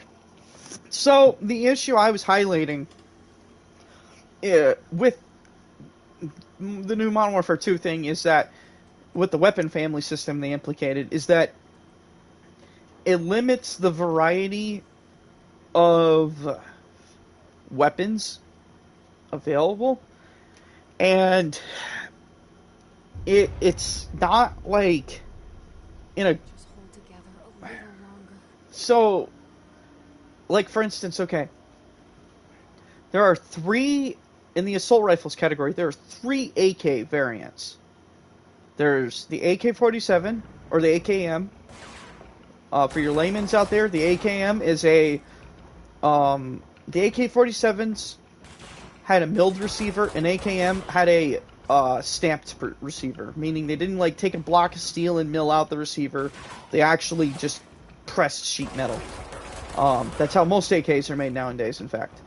But then they have the AK-74 and the 74U. So why is that weird? Okay, I'm gonna go into the tangent I went into before. So the AK-74 and 74U are intermediate cartridge versions of the AK-47. An intermediate cartridge, to the layman, is a rifle cartridge that is bigger than a pistol cartridge but smaller than a full-sized rifle cartridge. Why is this important? So, in World War II, the Germans wanted to make a weapon that sat between the full auto machine gun capabilities of the MP40, and they wanted to still have the rifle capabilities they got out of the Kar 98. And as a result, they developed the Sturmgewehr 44, the STG 44, or MP 44. This gun has been in Call of Duty games before. They developed out of this the concept of assault rifles, intermediate cartridges, guns that can operate comfortably at full auto, but still have full auto like an SMG, but still have stopping power like in a rifle. The Soviet Union and NATO, both after World War II, saw this concept and developed it further. Russians did it first with the AK-47. However, the AK-47 didn't have like a true intermediate cartridge in it because it was using Soviet 7.62, which is a pretty chunky cartridge. It's not like it's not a good intermediate cartridge. But I digress. The Soviets made the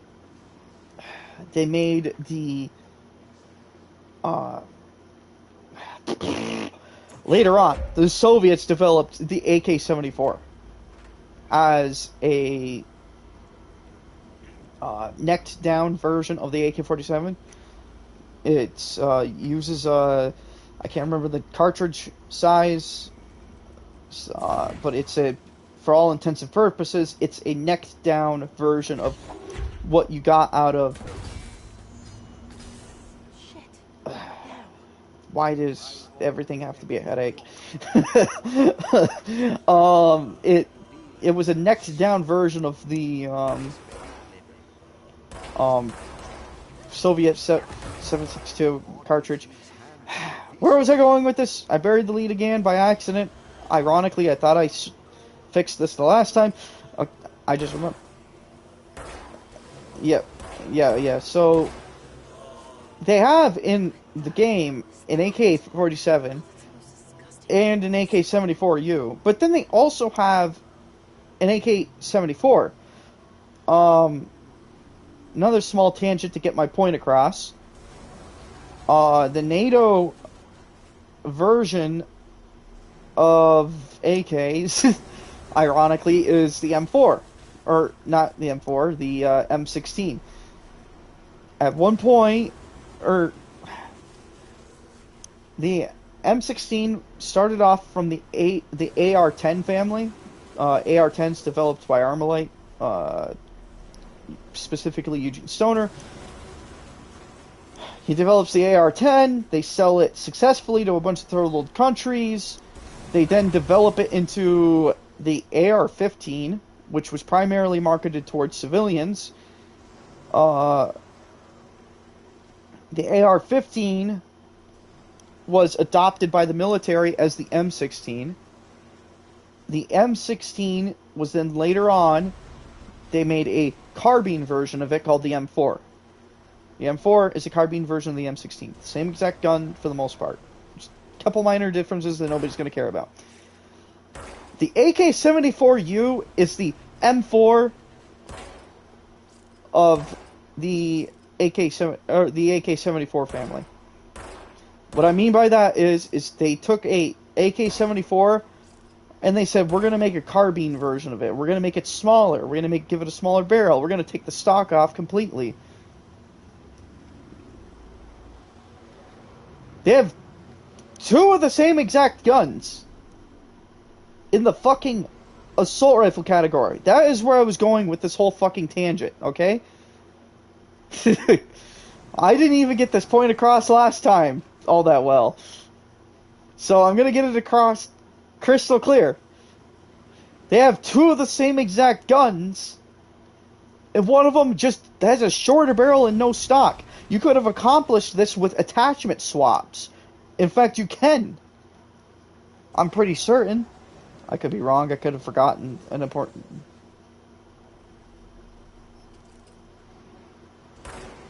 Most of the guns you could do this. So, it's like, why do we have basically two of the same guns? It's technically three of the same guns. It's just one's a slightly smaller caliber, and frankly, not as good as the fucking actual AK.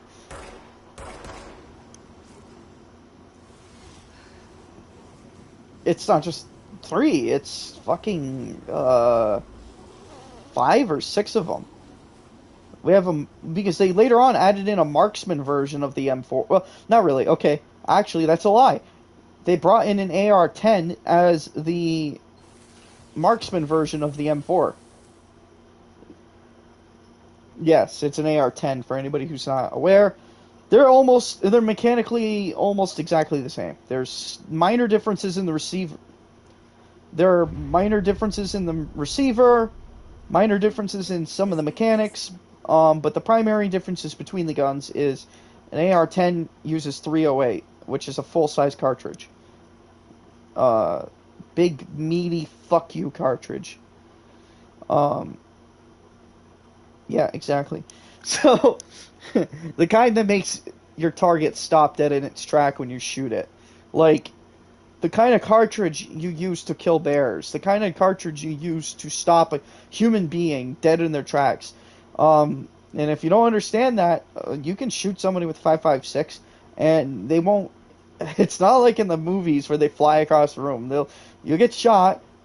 They have plenty of time to look down and realize, oh shit, I was shot, and then they have plenty of time to realize they're dying.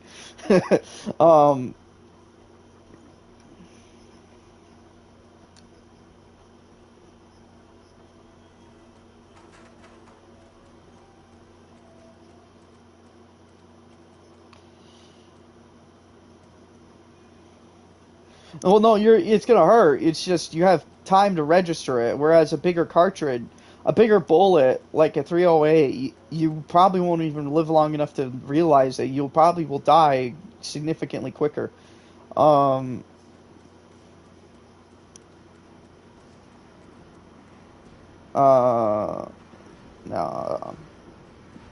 in diameter, maybe. I would have to. I wouldn't know. I forgot to put that fucking battery in. Now I have to backtrack.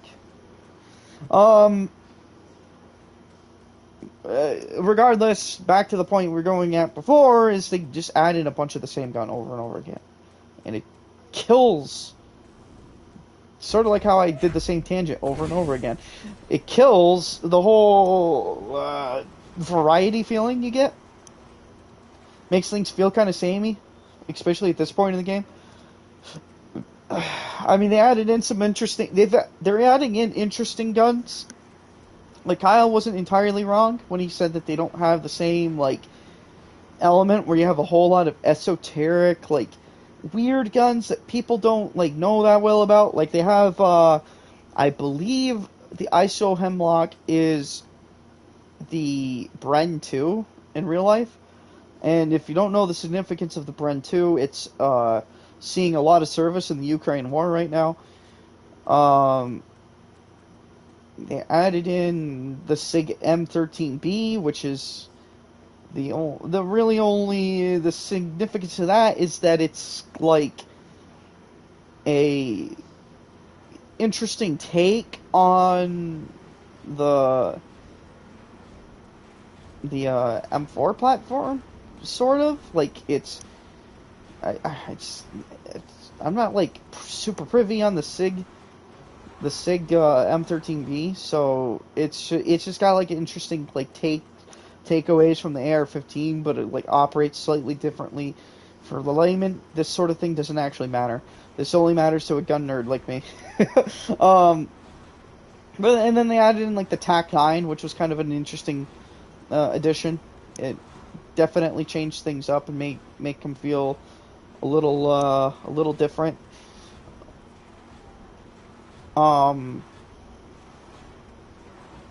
Okay, I think I finally figured out where I'm gonna go. But yeah, just tons of the same thing over and over again. Like the entire Hemlock, or not Hemlock, Lockman family, the HK family of weapons. It's literally, I mean, in real life it is basically like this, but it's the same fucking gun, copy and pasted. It's like, you want an MP5K? Oh, how about your MP5K is like a fucking, what's the word I'm looking for here? It's, how about the assault rifle version of that? Do you want the marksman rifle version of that? How about the battle rifle version of that? How about the LMG version of that? It's like, I don't need all this. How about put different H&K weapons in, like the G36? You know, like, one of these is cool. I don't need all of them. I need variety, guys, otherwise my game gets boring. The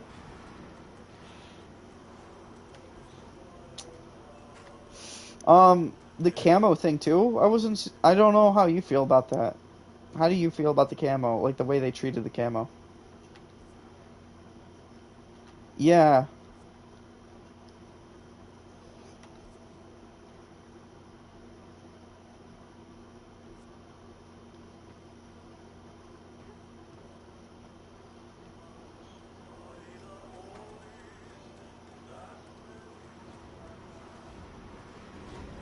Way to put down my Orion feet.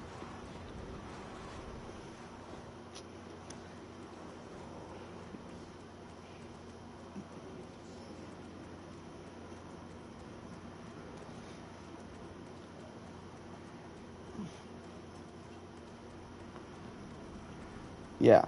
But you can't. Developer said you were too good at the game, and so they took away your playing privileges. Am I missing something here? Is there another fucking pump in this goddamn room? Oh, I see it. Right there. I've been walking by it this whole time. Anyway. Oh my god. And then my computer turned off.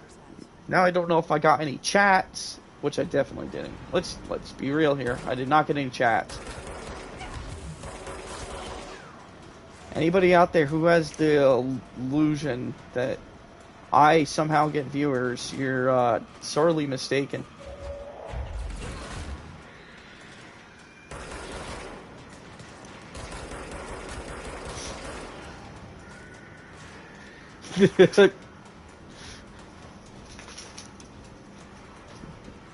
Dog?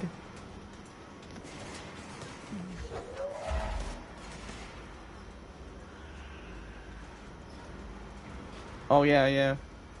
Them boys.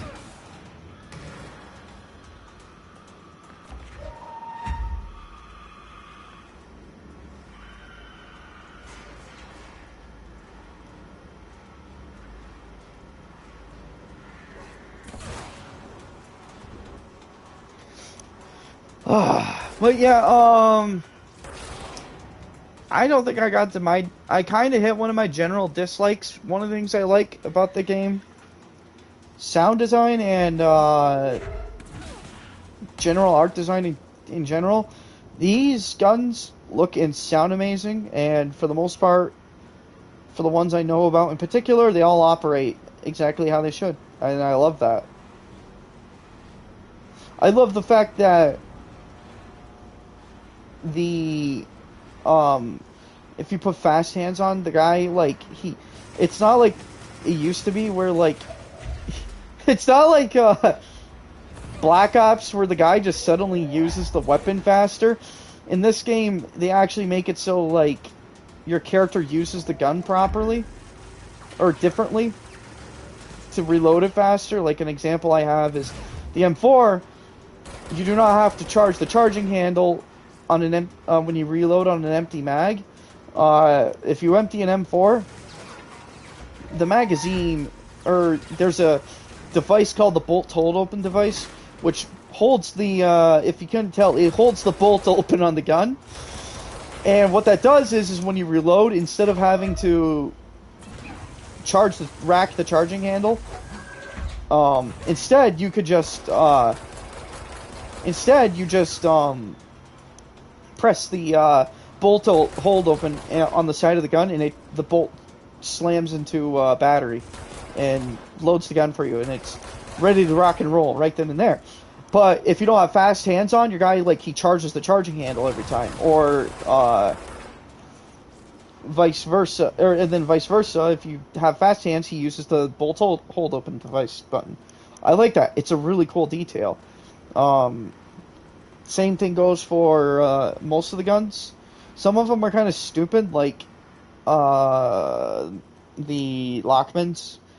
He he opens the charging handle, or he pulls back the charging handle every time he changes the mag on a mid reload, but then like on fast hands he just swaps mags. I feel like that one's kind of stupid.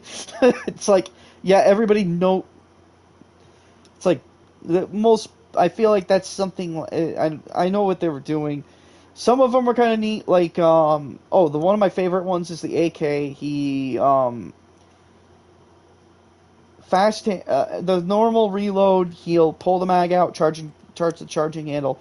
Fast hands reload, your guy will pull the charging handle back and hold the gun to his shoulder, and then change the mags, and then let go of the charging handle, which effectively it's relatively similar to the bolt hold open on an M4. It's just a little more wonky. I don't know how much people with AKs practice that technique in real life, but it's kind of a neat detail in the game. Because if anybody doesn't know, AKs do not have bolt hold open devices. They're not capable of it because the receiver is not. The receiver on an AK, particularly where the mag well is not it's not a big enough mag well to support a bolt hold open, especially since they're mostly stamped receivers. So. More gun nerd bullshit. I'm sorry for talking your ear off about gun bullshit. Any other things you liked, Kyle?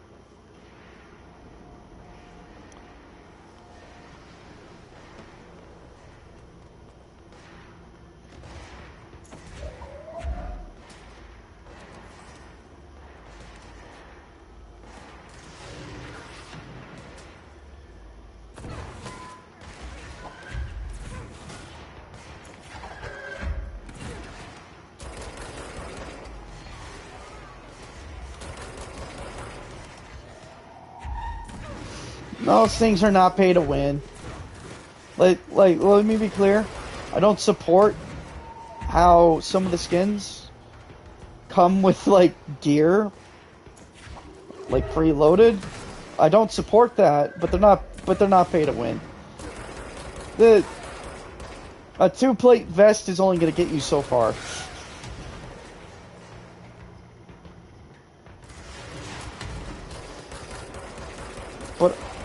Yeah, but are you good with your insured weapon?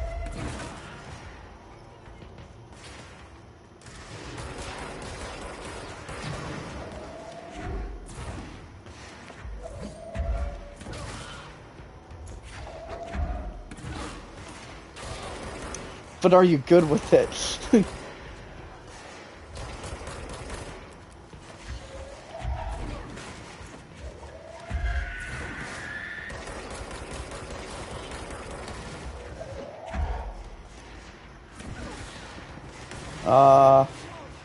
Oh shit, that lady died.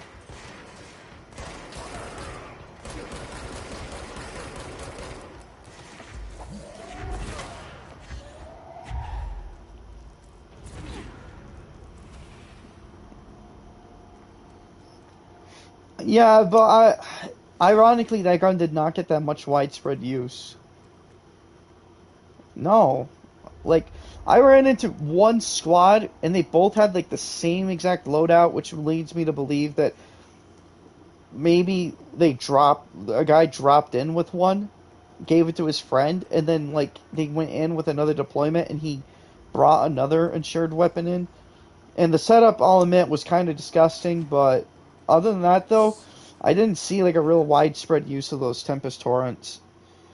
When the converters and coolant pumps are working again, we should be able to get this baby back down to a safe temperature. I hope.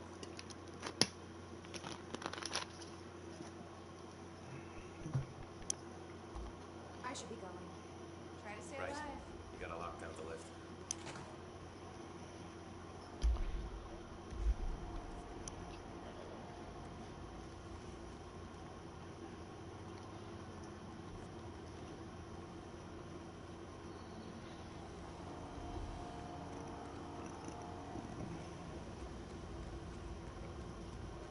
I think I know which one you're talking about.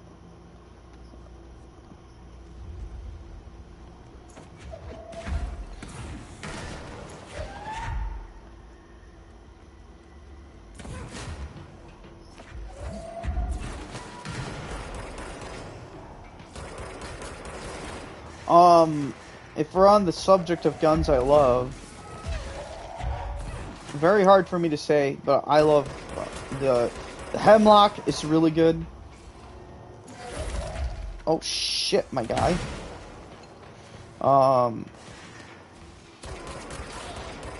Man, I love almost all the guns in the game, if I'm gonna be frank. I struggle, except for now. I have one I hate, finally, Kyle. I do, genuinely. The new sniper rifle that came in the battle pass. I want you to think back to the original Modern Warfare 2. Do you recall the sniper rifle that had the Mr. Yuck sticker on? Yeah, that wooden. It had like that weird wooden handle and all that shit. That's the new sniper rifle. It's shitty in this game, dude. It is super fucking dog shit. I think it was in Black Ops, wasn't it?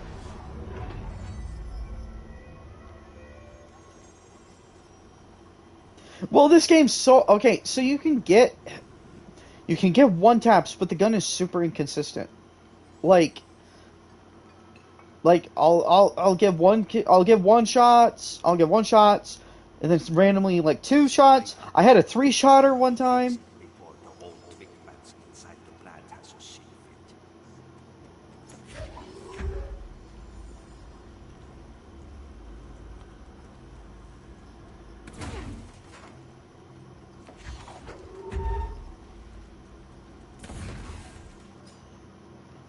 No, this gun is dog shit. It is so fucking slow.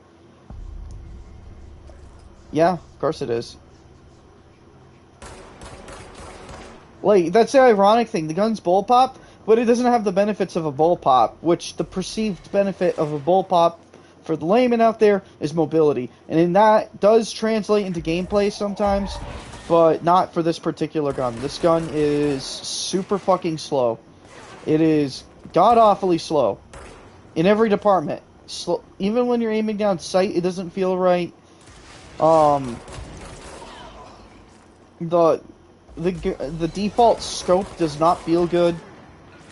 It is probably the worst gun they've added to the game so far. By far.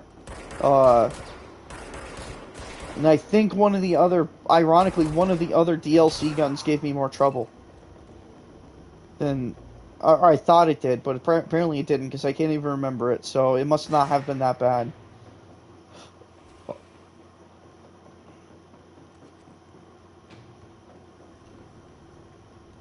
The God, and everything, almost everything is like perfect in this game, feeling wise.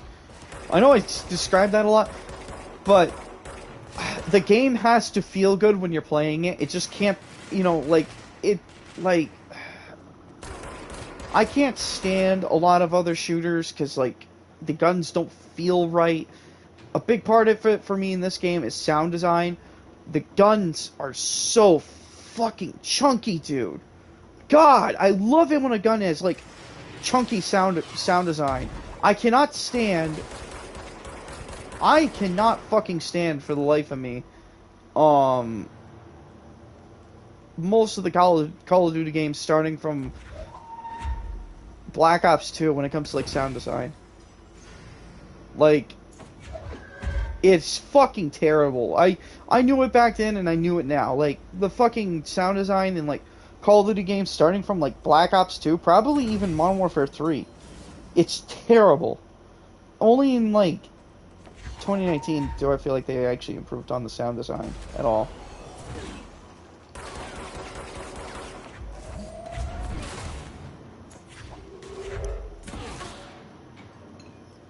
Yeah, same for me.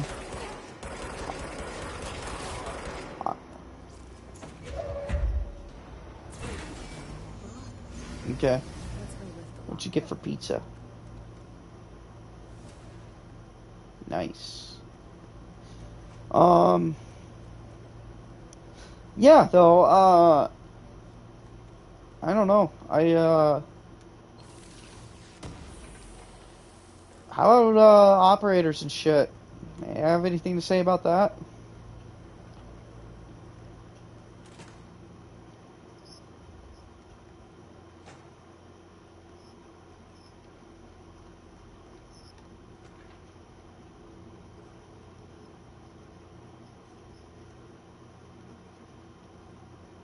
Yeah, I agree with that.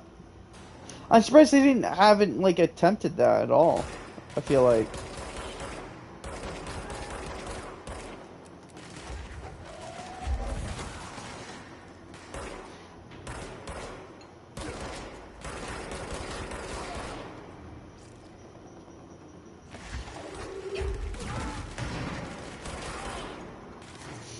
No, when they launched, I recall most of the operators you had to unlock through the Spec Ops mode, which, I'm not gonna lie, it's not, the Spec Ops in this game was not spectacular.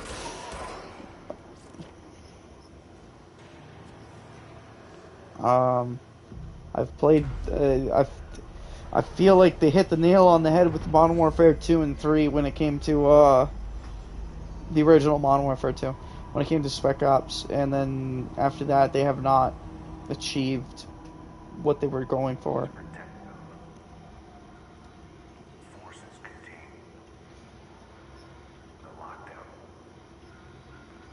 will only be lifted by a directorial override.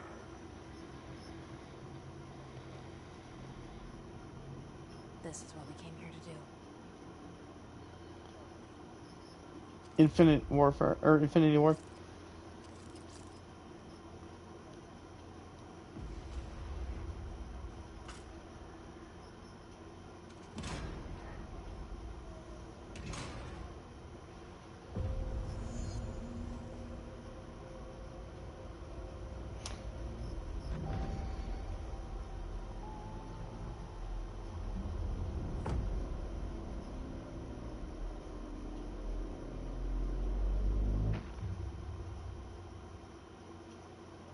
That's it. The other sector should be open now. I think it's time I told Emily why I'm here. I'll risk it. You two should get to know each other.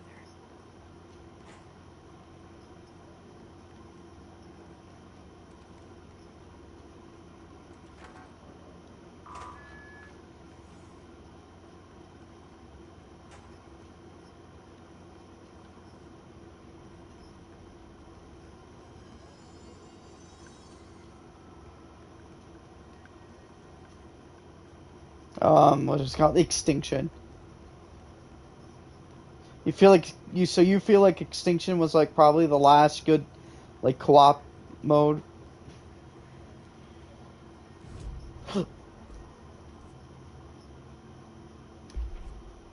I feel like that's a relatively fair opinion for the most part. To me, the last time I enjoyed zombies was Black Ops 3.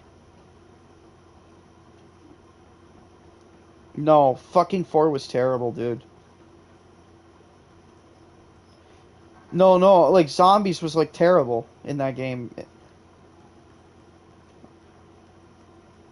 Like that was like dog shit zombies, dude. Good zombie.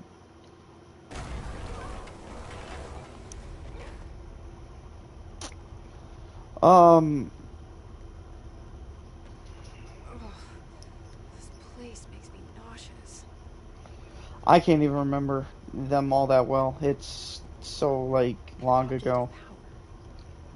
How do you think it got down here?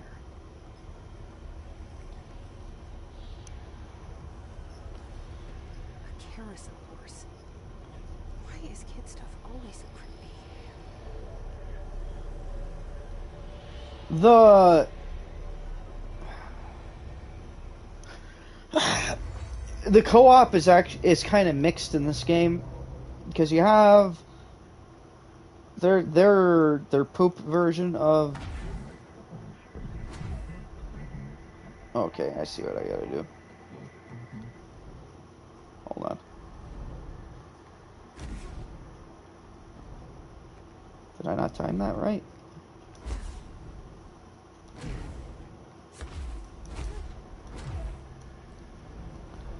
Okay.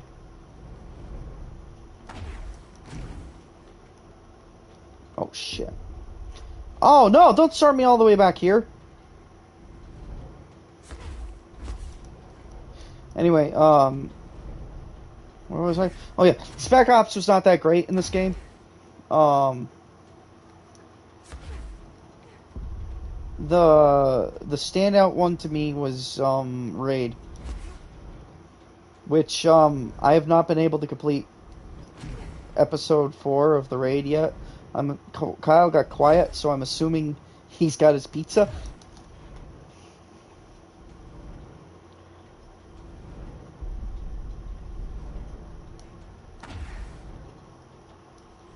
So yeah, I'm co-op was kind of in this game,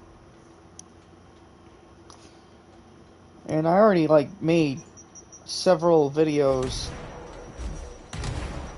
I've already made several videos ranting about how I feel about the campaign. I feel like I don't need to go back into that again.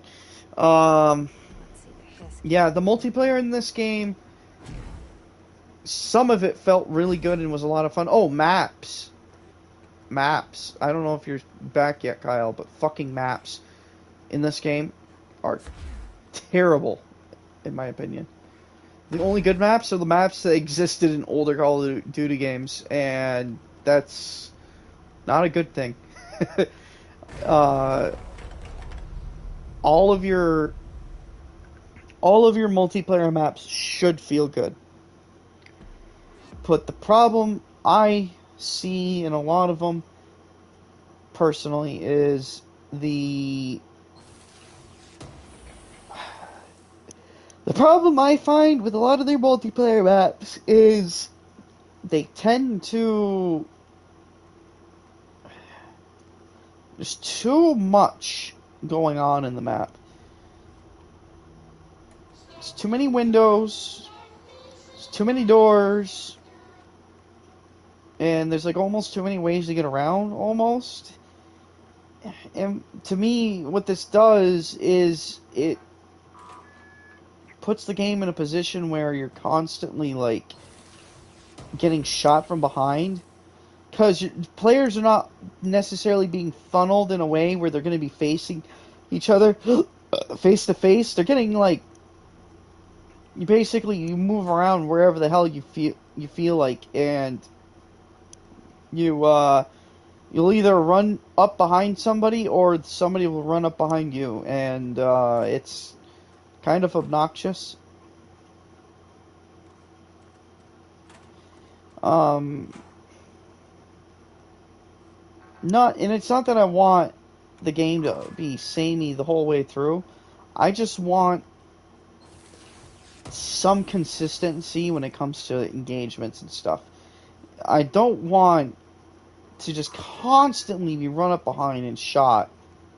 I want it to be a fun challenge for not just me, but for everybody involved. I want everybody to be like, "Oh yeah, this match was pretty good."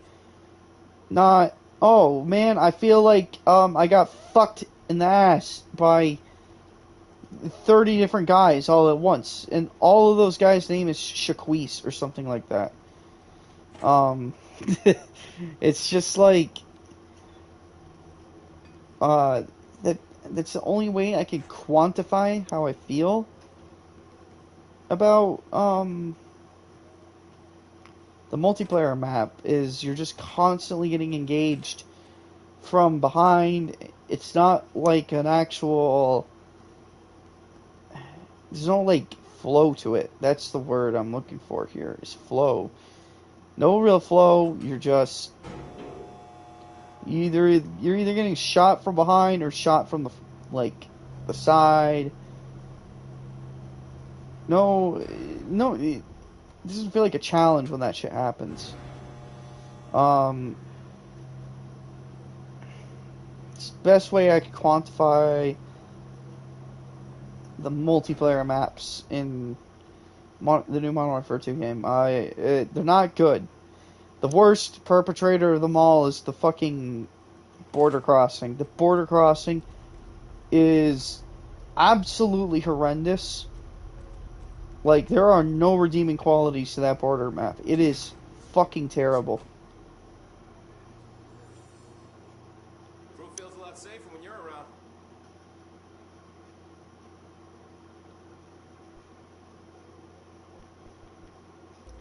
I should be going. Right. You got a lockdown to lift.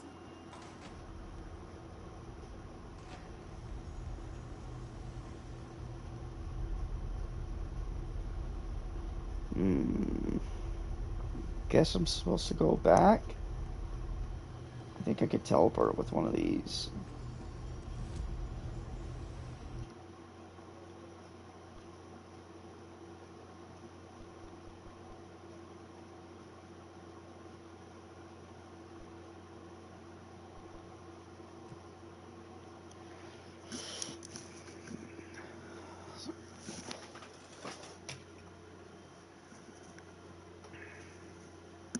I like how my computer keeps turning off despite the fact that there's a stream playing on it.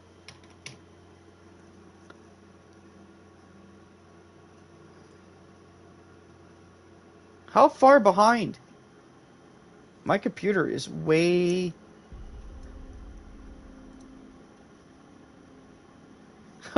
There we go. I'm finally synced.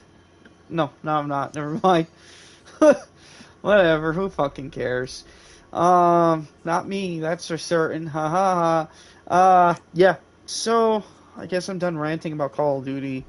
I don't think I ever want to rant about Call of Duty ever again, to be honest. I'm so fucking over being mad and upset about video games and shit. Listen, God, I'm old. I'm over it. I just want to have fun Skylar, now. just tell her.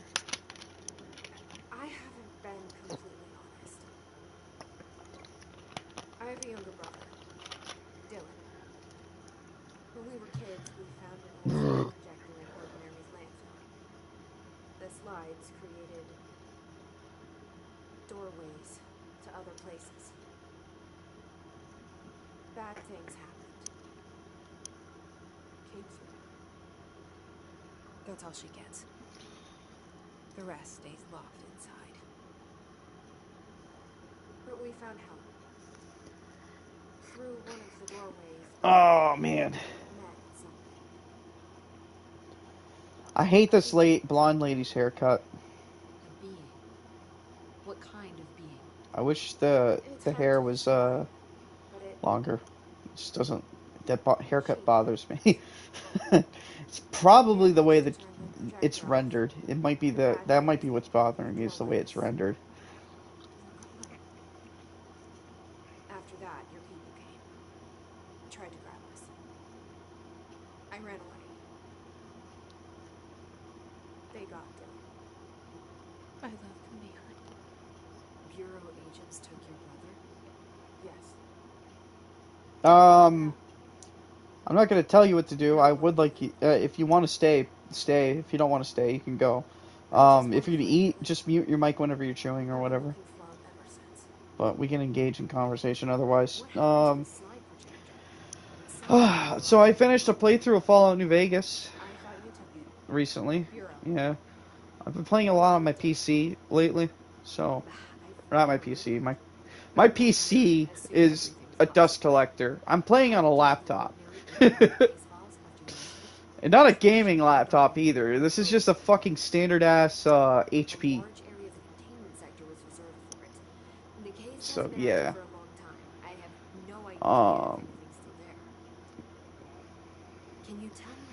It's interesting learning what kind of games your basic bitch laptop can handle though. Like, yeah, like can handle Fallout New Vegas just fine. Are you familiar? Are you familiar with My Summer Car?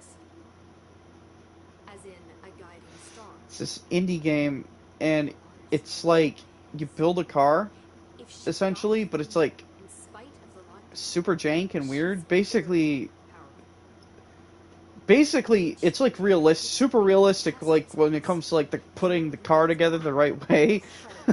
Like you have to put it literally piece by piece together.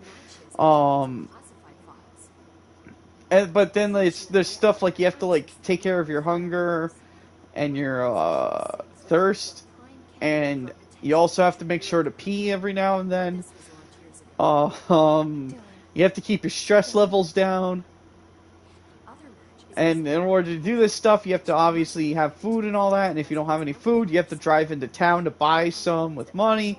If you don't have money, you have to complete odd jobs to get more money. It's a whole game.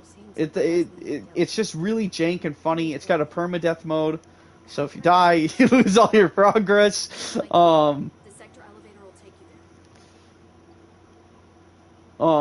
Really funny game. Emily told me about Ordinary, my powers being connected to things in the Bureau's past. I am so close to something.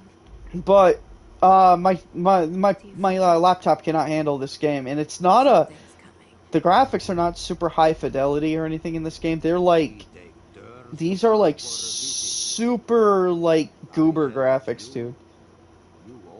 Like if you think indie game graphics, like you literally you probably are imagining what this game looks like, and my fucking laptop can't run it.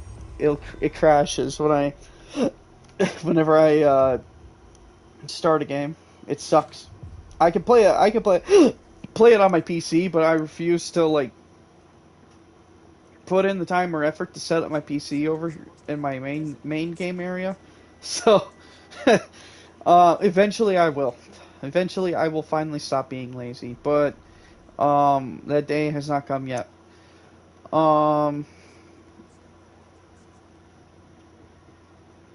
Let's see. What other... How about games that you are excited for, Kyle? What games excite you right now? What is on Kyle's horizons?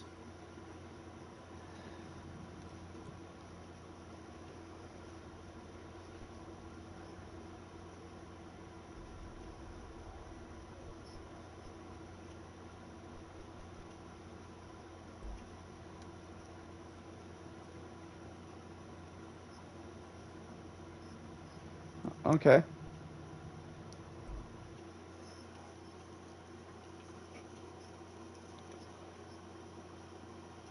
Or they normally do turn-based?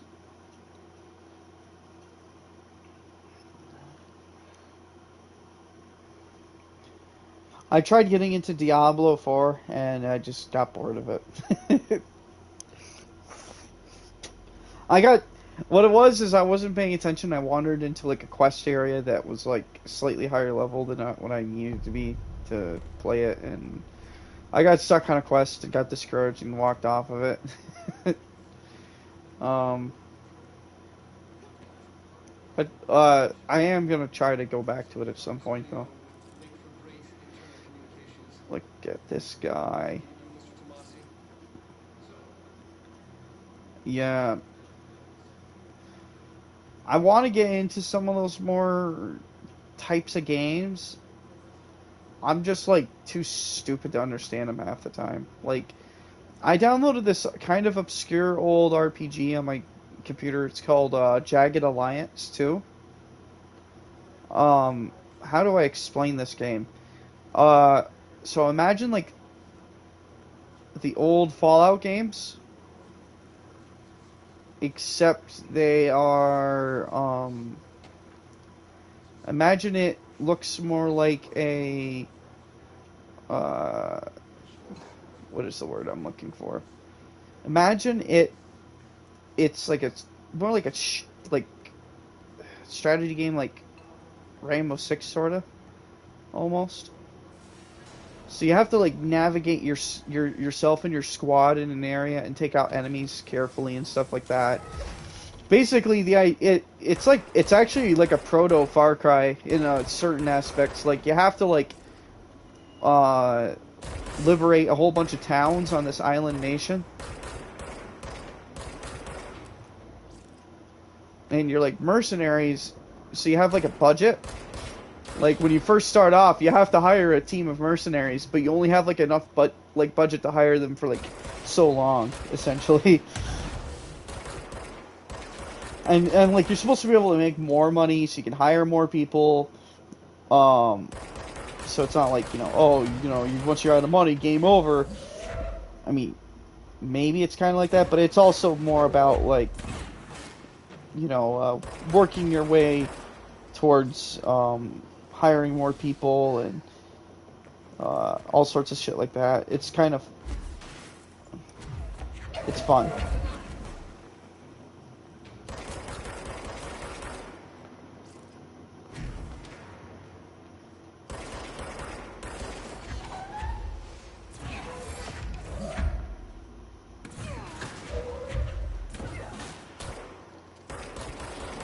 Sorry, this gunfight is getting intense. And I'm dead. Yay! Death. Exciting. Change my mind, Kyle. Let's hear some of that delicious pizza ASMR.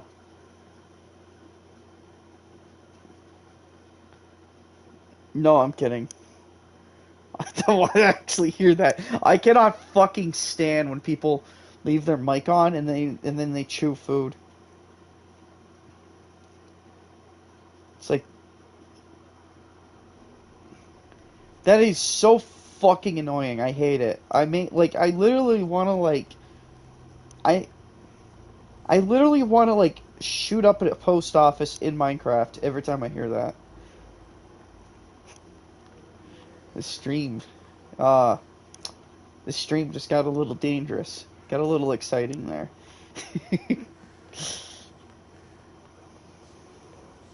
Yeah, I said in Minecraft, right?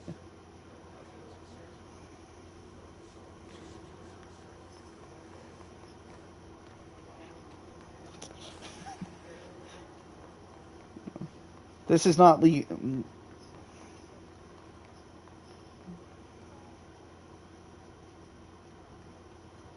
Go fuck yourself.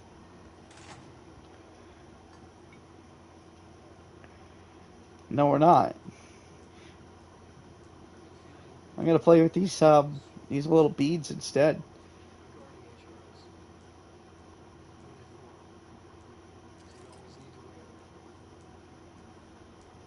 It just keeps going. I love it.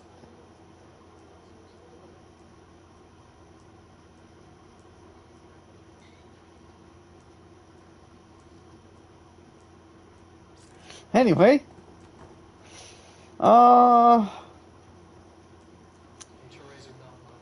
Got any new topics?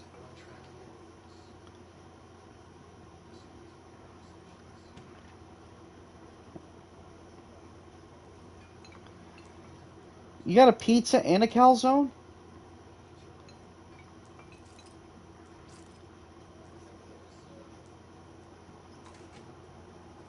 What? What do you mean counted as pizza?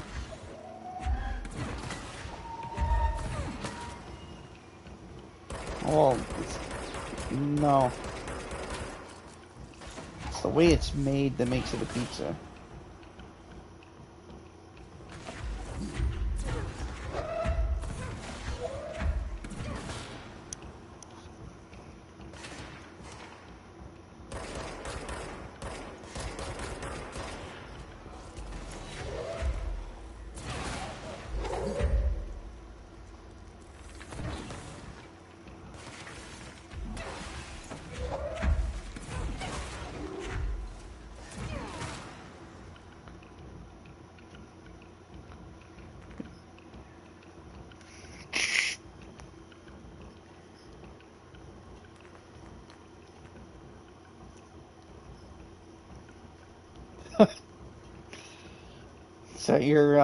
Is that your advice?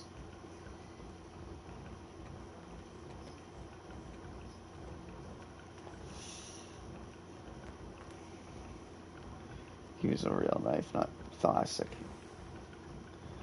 This fucking pleb uses knives. He doesn't just pick up the calzone in his hand and eat it like a sandwich.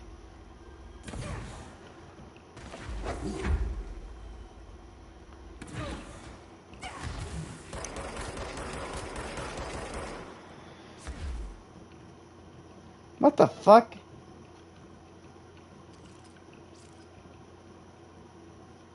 Oh, wait a minute. Your head could be small.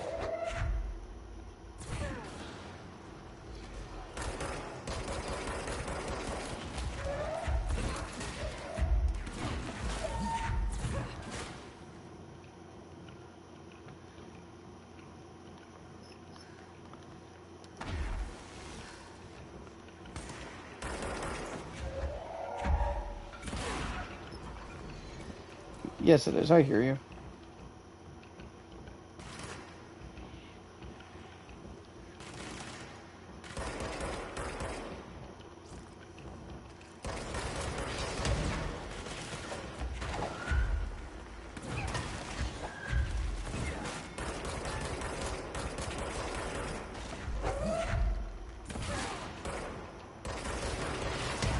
Oh my fuck. I hate the rockets in this game.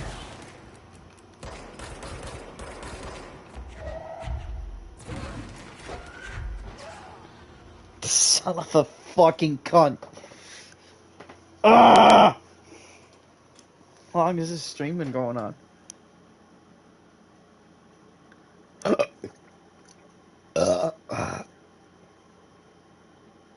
No way that's only been 30 minutes. Oh no, thank God.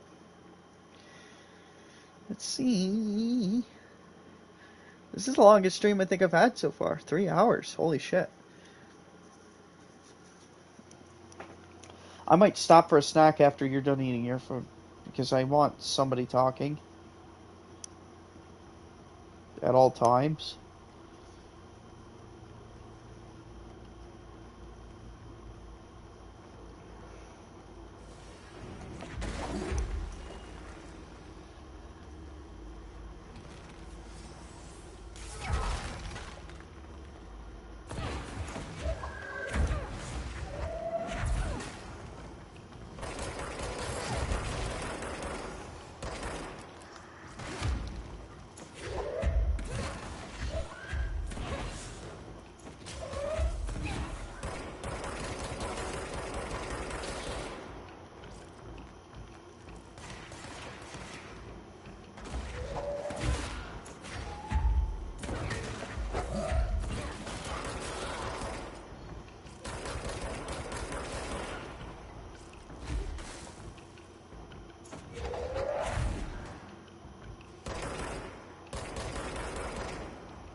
Oh my god.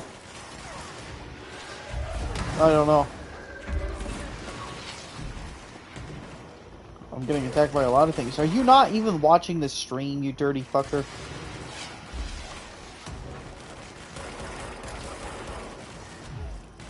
I'm kidding around.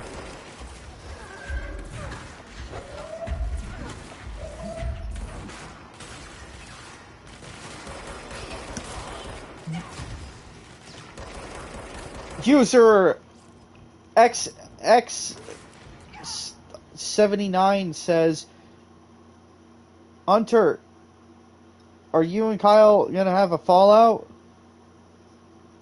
And I'm gonna be like, well, yeah, I like Fallout as a franchise, but you know what? I'm more of an Elder Scrolls man myself.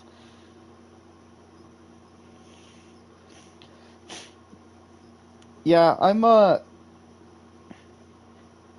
it's funny because I'm in, anytime I'm in a Discord call with Ryan, um, he wants to talk about Fallout, and I really want to talk about Elder Scrolls, so it's funny because it's like, our, yeah, because he loves Fallout. No, you know what? He introduced me to Fallout.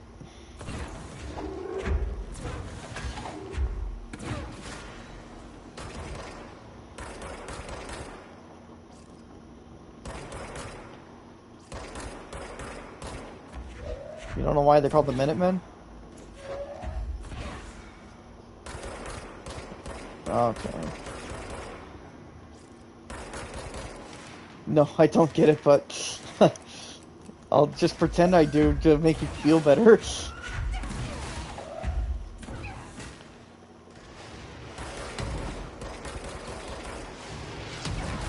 I fucking hate these rocket launchers.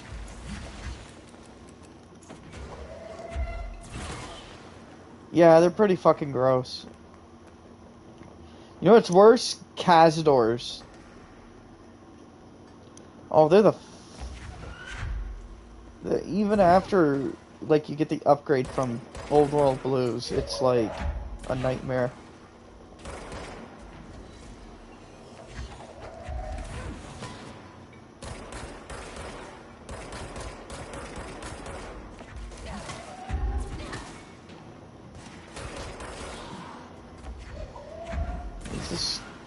Is it like a fucking, like, is that like a mod or something?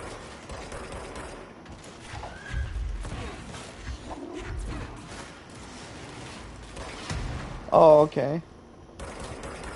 Yeah, no, yeah.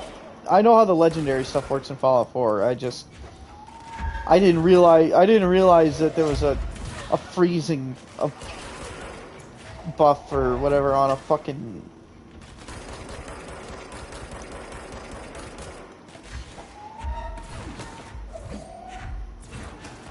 Oh no, I know. I had the combat shotgun with the infinite mag, so you don't have to ever reload.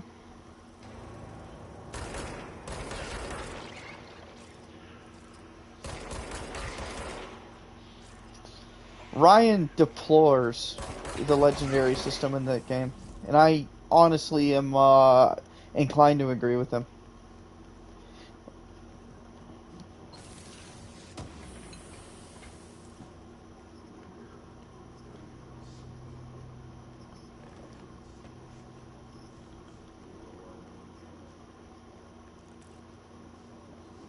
I don't like the randomness of it. I don't like how the weapons aren't actually, like, they have a unique ability and like that, but they miss uniqueness in the flavor department. Like in New Vegas, for instance, you get the CZ Avenger. It's a unique minigun. It's like a one of a kind minigun. There's no other minigun that looks like it in the whole game. And on yeah, because there's no like real uniques in that game. Everything is basically the same. Like Kellogg's fucking 44. Like Kellogg's 44, does it actually have any unique, like, I can't remember. Does it have like a unique uh it,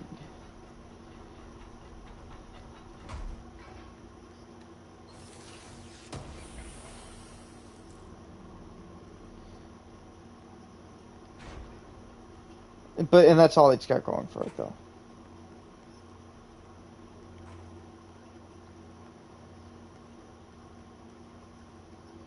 Yeah, that's what I figured.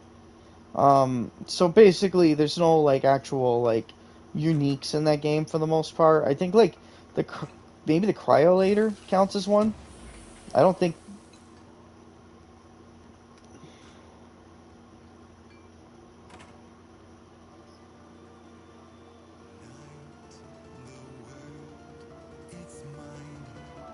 I probably should get out of here. This music's probably gonna kill my stream.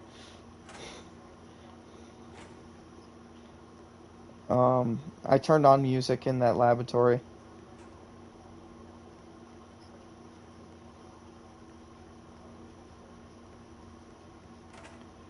Um, the but there's nothing basically, and that's like really annoying, especially when you come off of New Vegas with like the fucking uniques in the game.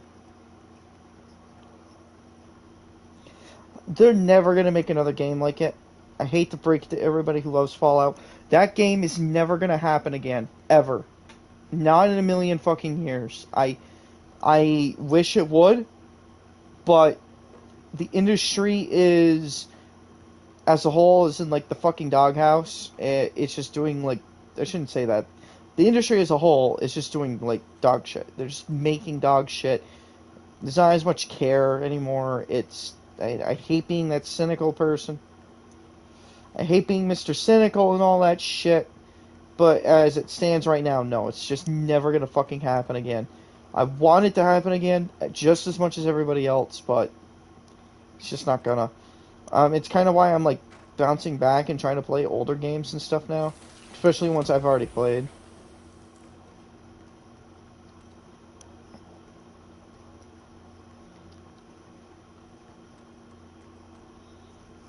Yeah, I blame Bethesda, ironically, and it is true. Actually, it is their fault that we're not going to get another one.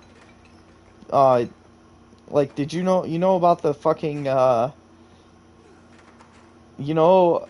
So, I'll explain this to you as if you don't know. That way, if anybody ends up watching this back, um, so when Obsidian and Bethesda worked out the deal where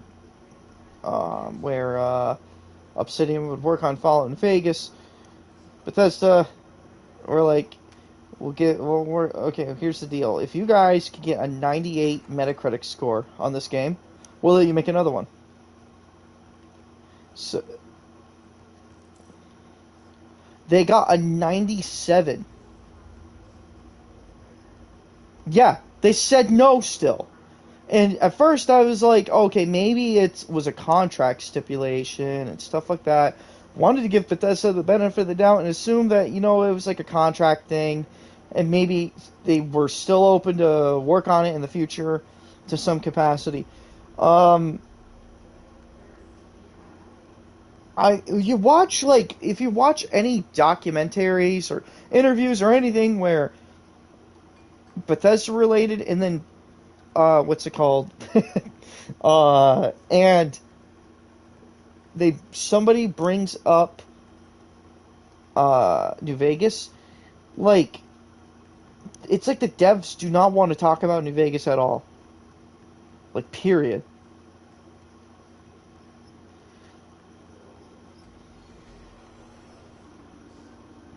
Well, it's like they're like jealous that fucking Obsidian did so well making that game. And it's like I don't know why they're like that, because if anything they should be proud of what New Vegas is. Bethesda should be, because it's on their engine. A game that fucking good is on their engine. They laid down the groundwork for what New Vegas is. I don't care what anybody says about fucking Obsidian used to be, I think, Black Isle or whatever, and they used to make Fallout and blah blah blah blah blah. I literally don't care.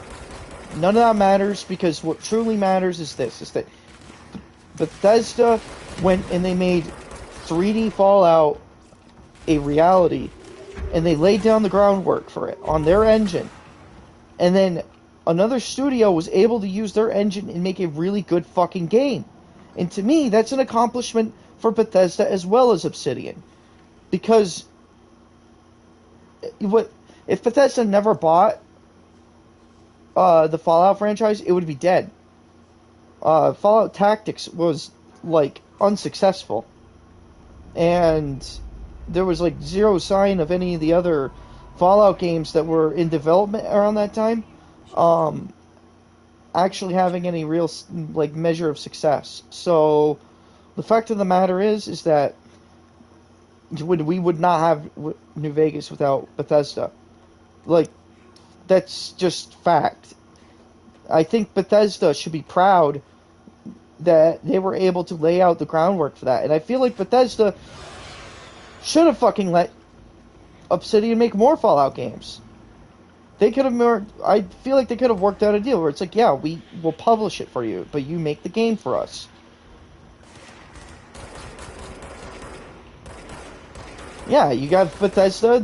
Bethesda makes Elder Scrolls, and Obsidian makes Fallout. Now we're at a point where, how funny is this? So,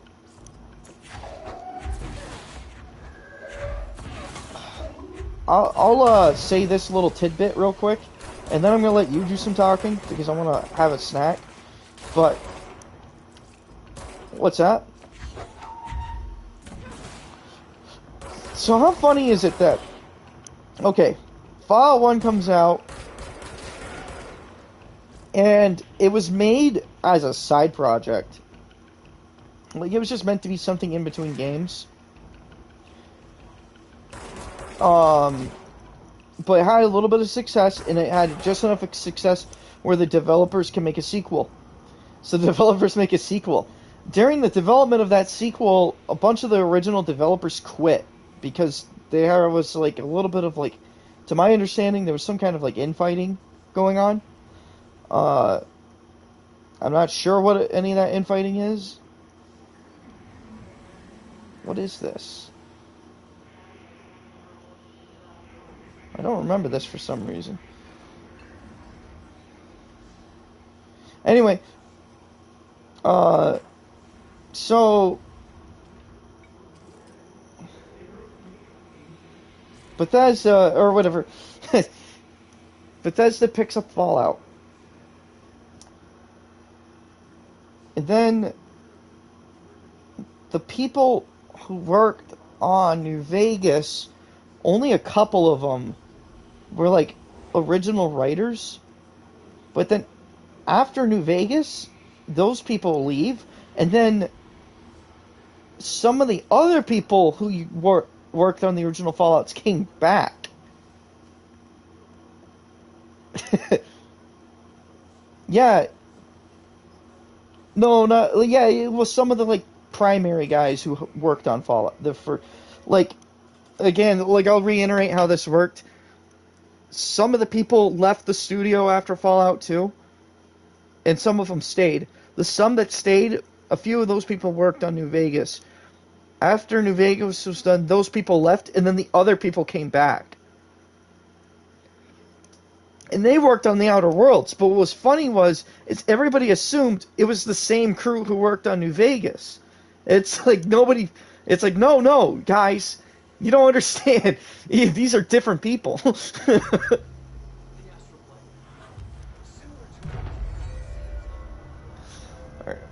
All right. I'm gonna let you do some talking while I have a snack. Most information on the astral plane is classified, but we can talk in broad strokes, keeping in mind that these are staggeringly complex systems, and simplification does Just talk about something. the white non-space, the ever-present inverted black pyramid. The board, all linked, intrinsically tied to the oldest house, tied to the director, the process of choosing a director, tied to all objects of power in terms of who controls them. Yes.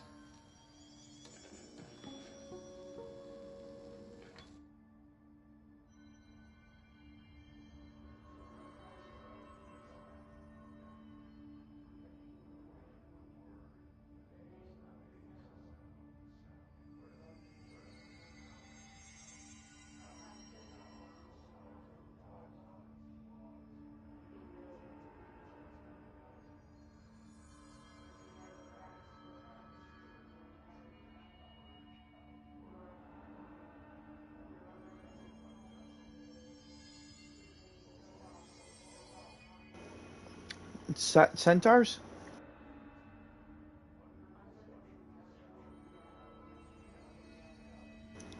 Yeah, I'm just munching on food.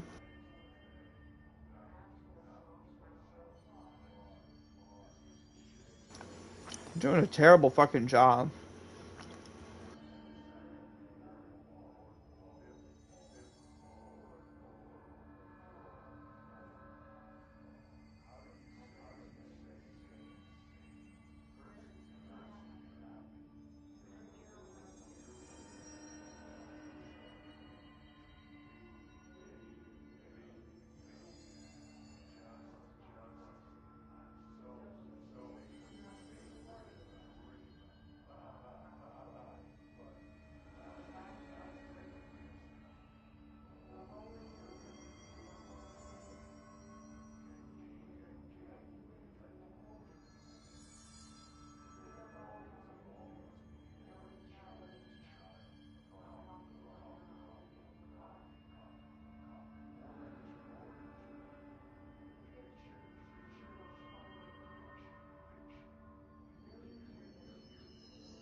I'm back. Alright. I had to bring some stuff out to the fridge in the kitchen, and that's an endeavor. Ugh. You remember, Kyle, probably remember the kitchen floor at my place, and how the tiles were, like, not even or anything? So we had all of our tile tore up, and we're putting down new tiles. So we have the kitchen blocked off so the dogs don't go in, and that means I have to walk all the way around the house to the back door. No, it's not.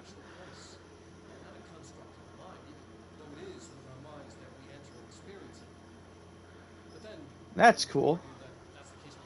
Using a wiki article. I think I got really close to having them all. I was off by a couple, and it's because some of them are in areas that you can only access during a quest. So yeah. I'm gonna just say it right now, that's bullshit.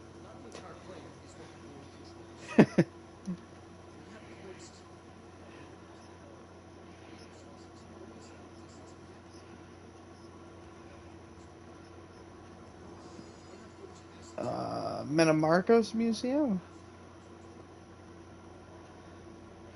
Mayroon Dagon? Oh, yeah. I can't believe they keep that thing here. No, Markarth is the Dwemer place, you're right.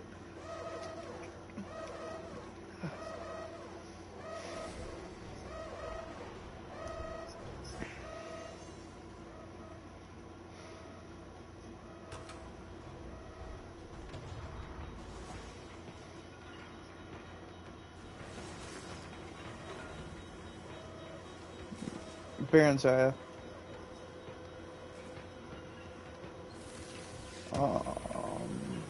I think I got that one. I hope I got that one.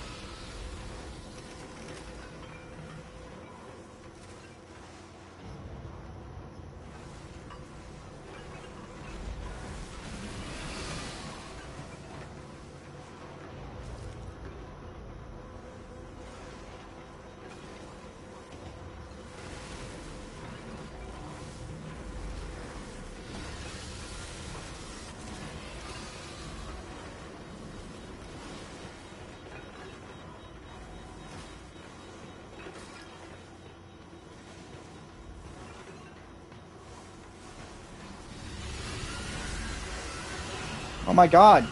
Battery.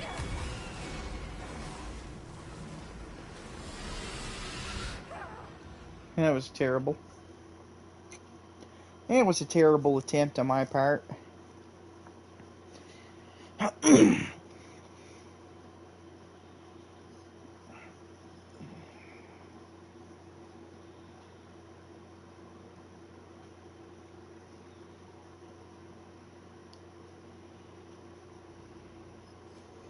Yes, I am. What time is it, though? Probably give it like another 30. I'll do like another 30 minutes. Or if I get this monster man trapped in his little box.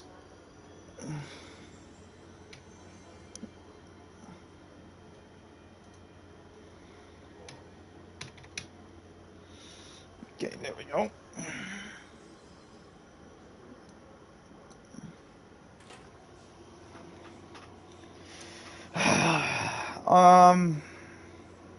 What did I think? I feel like,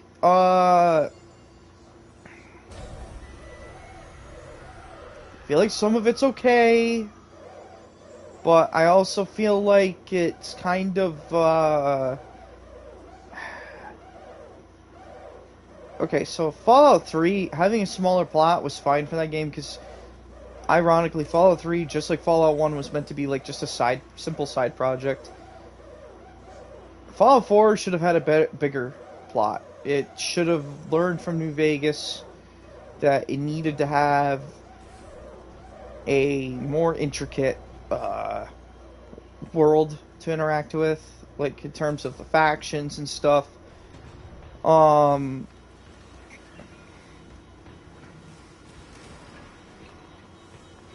It lacks most of that.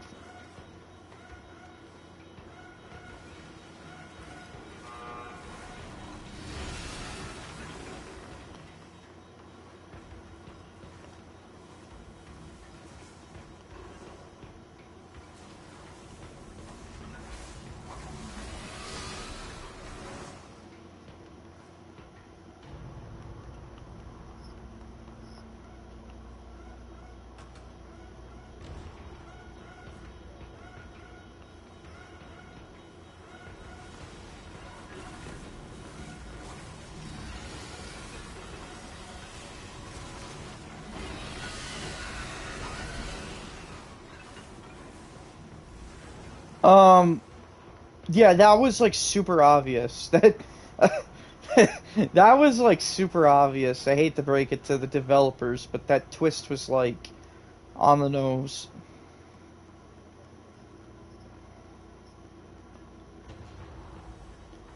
You expect me to fucking believe in a Fallout game you're gonna have an infant? Like,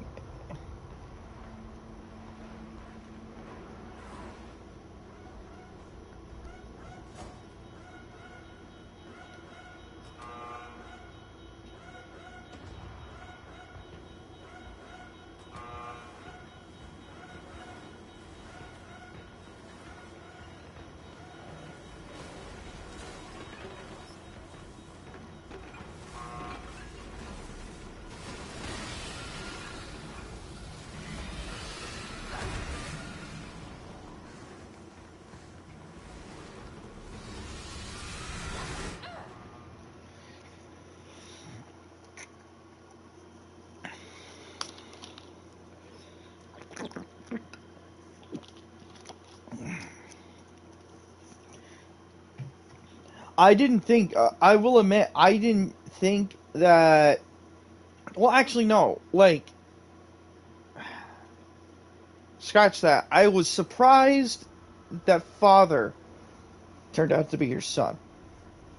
Because that wasn't that obvious, as dumb as that sounds.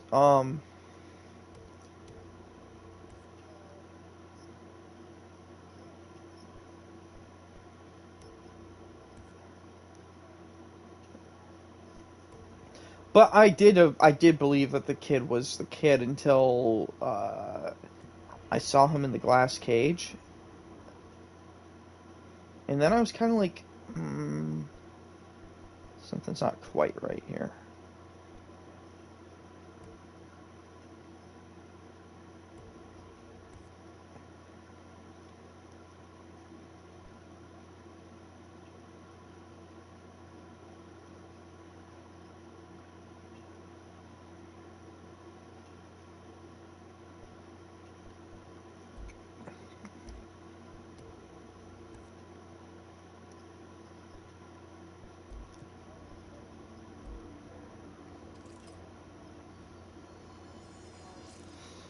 I never got that far with the Brotherhood quest, to be honest. I do not like the Brotherhood in this game.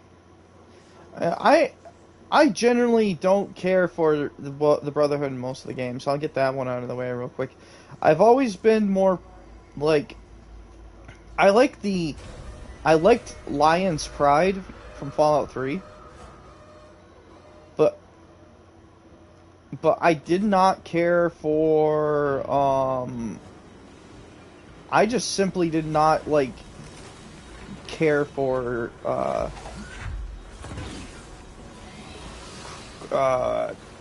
most of the Brotherhood in most of the games. I feel like in this game in particular, though, they were trying to make the Brotherhood into you're gonna fucking think I'm weird when I say this, but I think they were trying to make them into the Imperium of Man from Warhammer.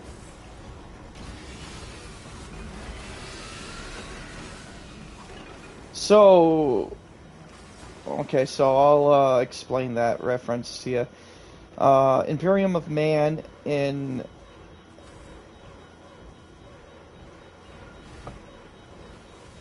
the Imperium of Man is extremely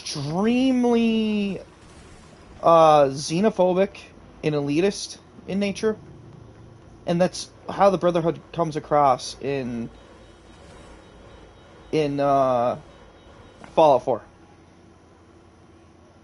was the Bureau doing with that thing?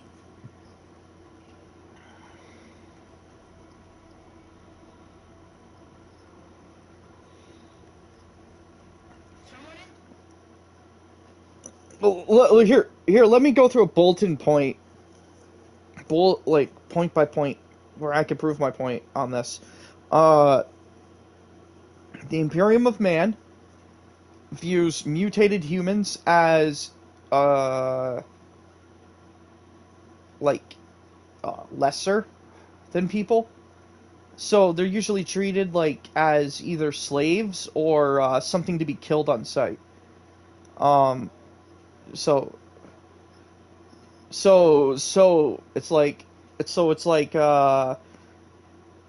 that with ghouls and by um anything that's not human is also heresy. So super mutants. Super mutants are no good by that extension because they're not human. Um, and the Imperium of Man also views artificial intelligence as heresy. They're strictly against in Warhammer 40k. Humanity is strictly against artificial intelligence. They don't have like Siri. Instead, what they do for a substitute for artificial intelligence is they will take prisoners and they will basically turn them into living computers. Like they cut their heads off and they shove a bunch of like computer components into their brain, and then boom, you have a servitor skull, and that servitor skull is now a living computer. Um, so so by that extension, the Brotherhood in Fallout 4 does not like synths. They're strictly against synths because synths are artificial intelligence meant to mimic life. I could go further. I could go further with this. I can go further with this. Hold on, I'm not done yet. Um, while the Brotherhood has always kind of had like a knight feel to them, in this game in particular, they really kind of do this whole thing where it's like, oh, actually, no, that's not true. They do the paladin thing in other games. So they make now. I love the power armor in this game. So when I say this, this is not a knock against the power armor, but it legitimately looks like Space Marine armor in this game. It makes you bigger. It's huge. It's bulky. It's just it's fucking awesome. Let me be clear. I love the power armor in this game, but it's very clearly meant to like invoke imagery of like Space Marines. Uh, so it that's generally, and in fact, when they show up to the Commonwealth, the Brotherhood has no interest in cooperating with anybody. They just want to, they're there to like destroy the Institute, and they'll do it by any means necessary, even if that means they have to fuck over like farmers and shit like that, or the railroad, especially the railroad. The railroads they're heretics basically.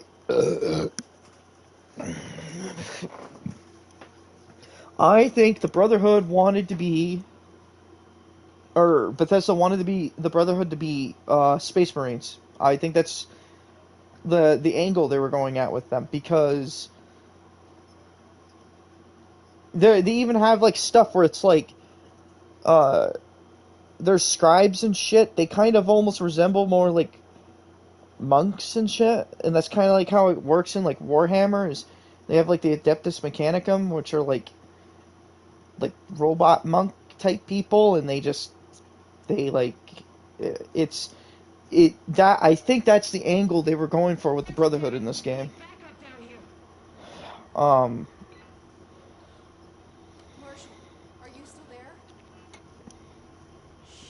They completely took out. Did you know the guy who's running it is he's a kid in Fallout 3. Yeah, he's running around the Citadel as a kid in Fallout 3. And he's a descendant of the guy who originally made the Brotherhood of Steel in the first place. Yeah.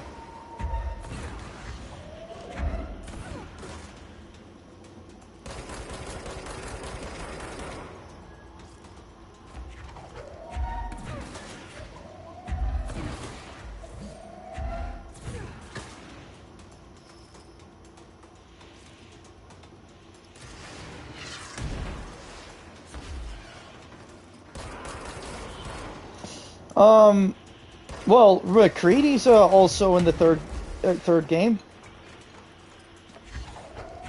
No, he was in the third game. He's the kid at Camp Searchlight guarding the gate. The one with the potty mouth.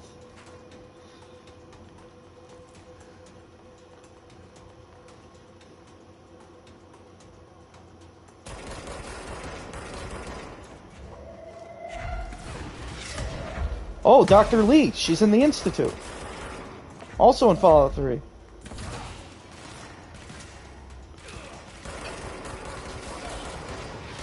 When was he in Fallout 3?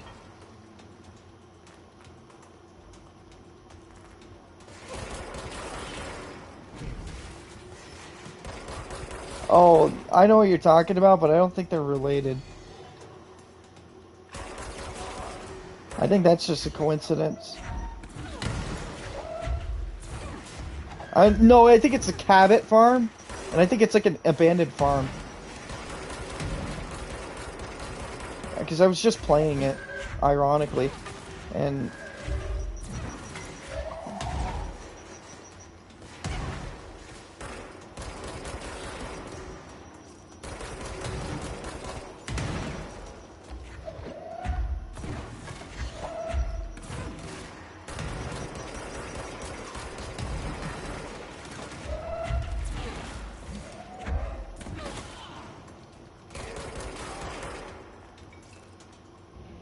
Nice. Oh, if only a certain company would have remastered those games instead of Skyrim for like this third fucking time.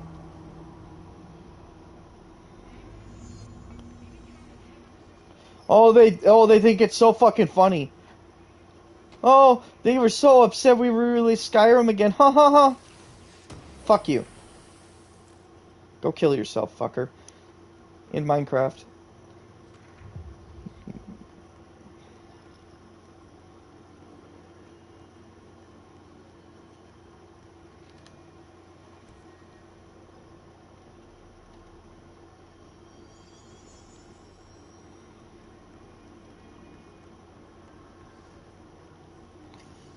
Yeah, I just want, I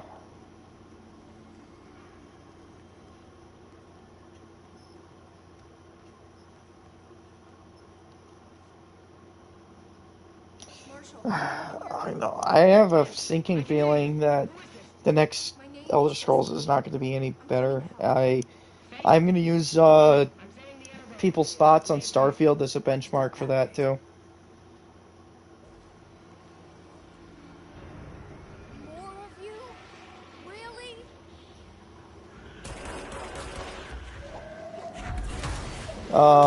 They haven't confirmed, but that's the running theory, because I believe the project name is Project Redfall I can't remember, not Redfall, something Red or High Rock, Project High Rock. So that would probably.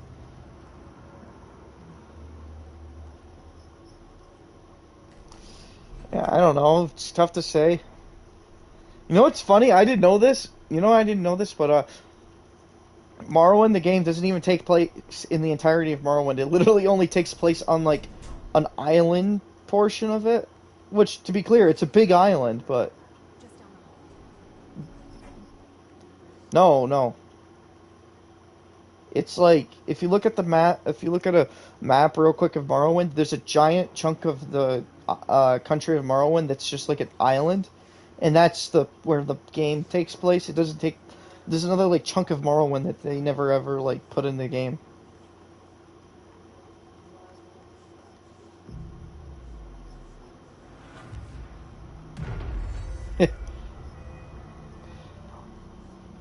I'm not gonna lie, I was having trouble with that game when I first started trying it out.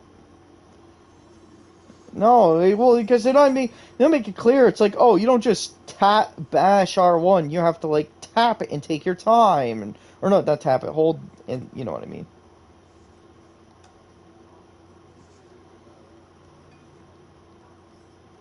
What?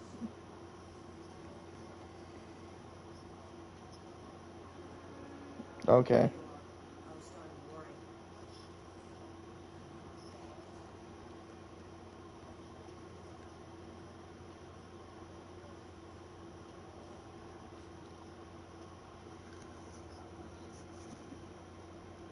Congratulations on your appointment, Director Fate.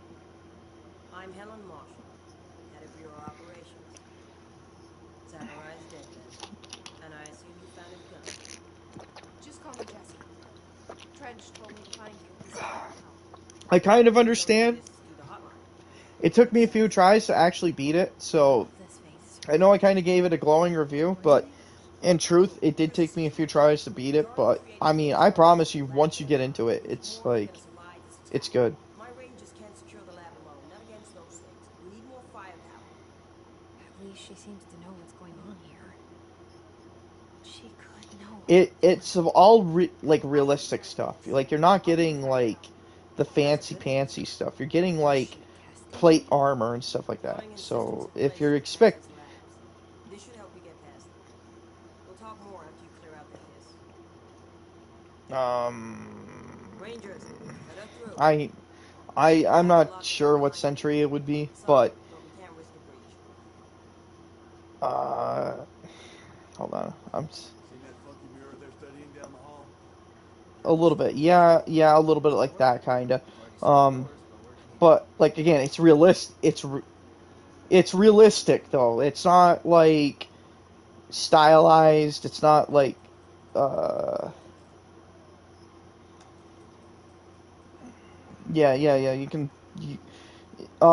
get like and then like well like to be clear though like you need to understand if you have like any helmet where it's like got some kind of visor that blocks your vision, it's designed, it will like block your vision a little bit during the combat, but that's like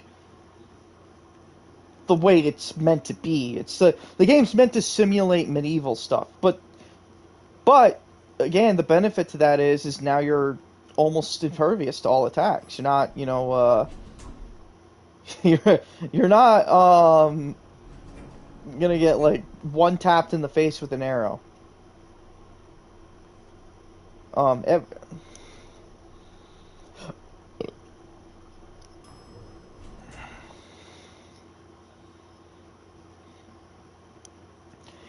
it's a tough game. It's not easy.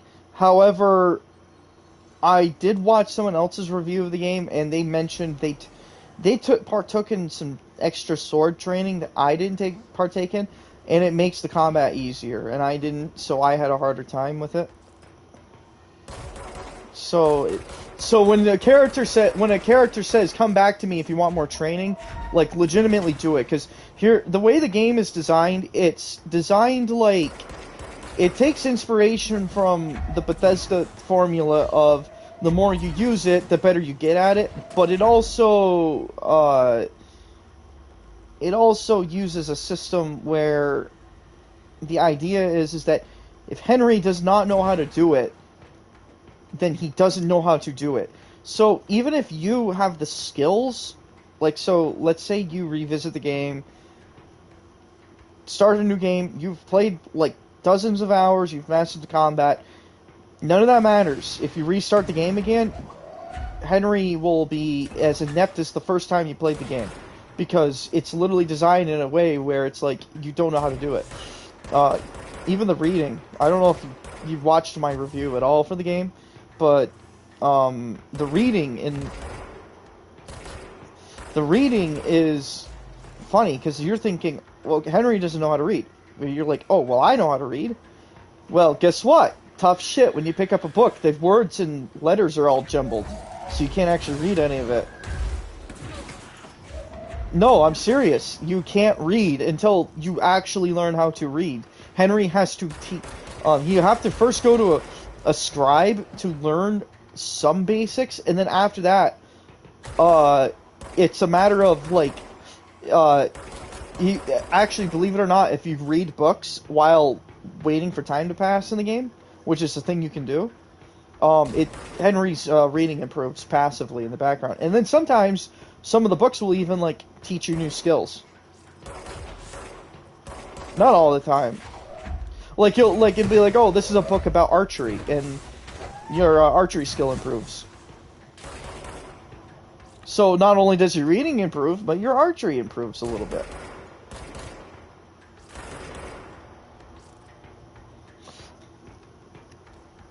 It's so... Yeah. Like, is there a quest where one of the ways you complete it is tied to it? There's like writing on the wall and your character doesn't know how to read it. So you go to a scribe to learn.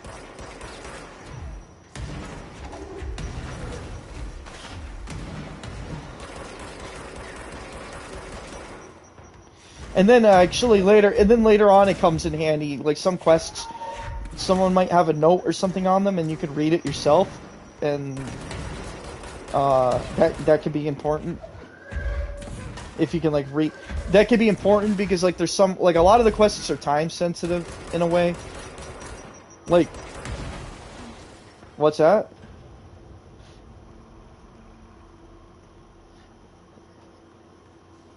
No. Like, let me make it clear.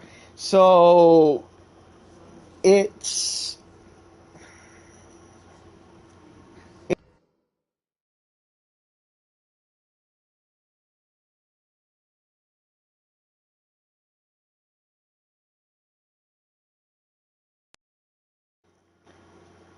My controller died. I didn't get any notification for that. Anyway, actually, I don't think any of the... Okay, I'm exaggerating the time-sensitive stuff a tiny bit. So let me explain real quick. So there's some instances where your character, they'll be like, "Oh, Henry, quickly, we must go to this location. They just got attacked." And they literally mean, "Yeah, you have to go right now." And then if you don't go right away and you show up like later, like because I did this one time, I just finished a quest and I was turning it in, and then as I was turning in, someone comes in, and they're like, "Oh yeah, this town's under attack. We got to go over there and help them." And then it's like I decided, well, actually, I need health because I'm really low on health and my armor's kind of fucked. So I'm gonna go fix that shit first, and then I'll go help the town. No, guess what? I get there and everybody's pissed that I didn't like go there right away. So no, they weren't. If you show up, the town, like the attack is already over. Like no matter when you show up, the attack has already been over.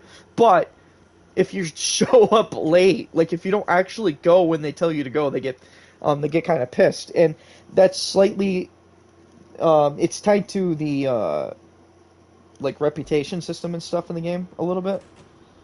Oh yeah, and that's like another fun thing is I'm just gonna pause the game and then talk about Kingdom Come Deliverance. So the reputation system in the game is really, it's got its own intricacies. It's not like Fallout where it's like pass this speech check if you have X amount of speech. It doesn't work like that. Your character plays heavily into how well that works. Do you have good reputation in this town? If you do, you might pass more speech checks in this town. Is your armor well kept? Is your clothing and armor well kept? Because if it is, you might perform better in speech checks with like nobility and stuff like that. However, peasants and stuff might look at it as you're a snobby noble and they won't talk to you as much. So you'll have to like, you know, maybe, or you might have to like work them over a little bit to get the information you need. Sometimes there's actually a perk in the game where it increases your stance with nobility, but decreases your stance with peasants, and then a reverse version where it increases your stance with peasants, but decreases it with nobility. Um, it's also like your what armor you're wearing. So if you're wearing like the Cuman armor, which is like the Cumans are like the main invaders in the game, a lot of people won't like you. They'll assume you're a Cuman. I think some places will even outright attack you on sight. It's sort of like Fallout in that way, where you can do faction armor.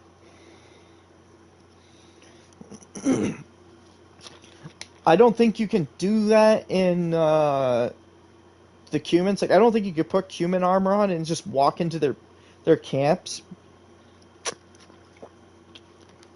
But uh, you can. But I think like putting the Cuman armor on and shit will put you. And then like even after you have like a full set of plate armor, you're not indestructible. I can recall an instance where I hit one of the spots on the map where there's a random event encounter regularly, and I was ambushed by 5 guys with giant wood spikes. Right? No armor, just dirty fucking rags and wood spikes. They fucking killed me. You know why? Because I got overconfident in my combat, and they just stun locked me into hell by poking me rapidly with their sharpened wooden stakes. Um, so even when you're like, even when you've made it, you haven't truly made it in that game. You have to like take your time. Um, That being said, though, it's a game where it's like once you start doing damage to the enemy, you fuck them up, and you get noticeable results. If you fuck up an enemy like enough, you'll tire them out. They won't be able to block some of your shots as well. On the reverse of that, if you tire yourself out, your attacks won't land as much, and you'll have a harder time attacking them, and even blocking attacks. It's very intricate. Um, and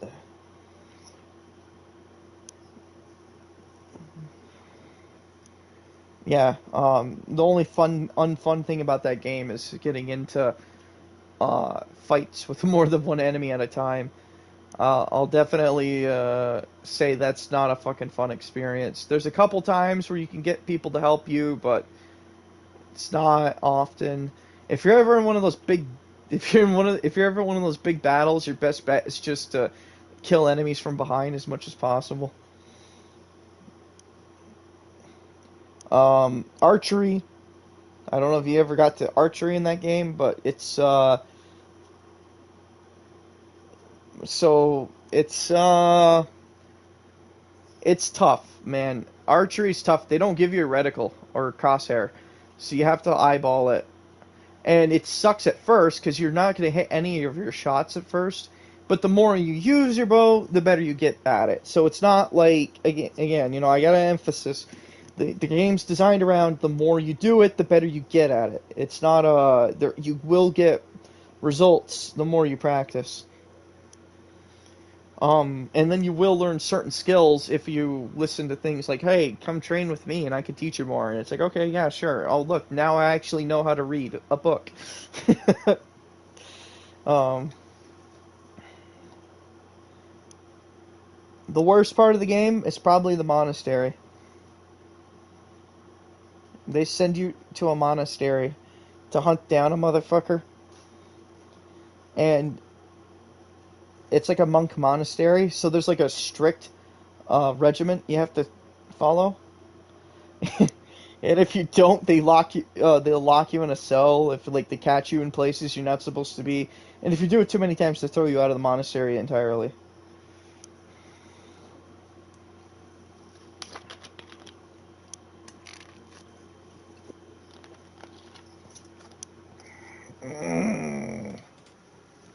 I think I can end it now. I'm kind of getting tired.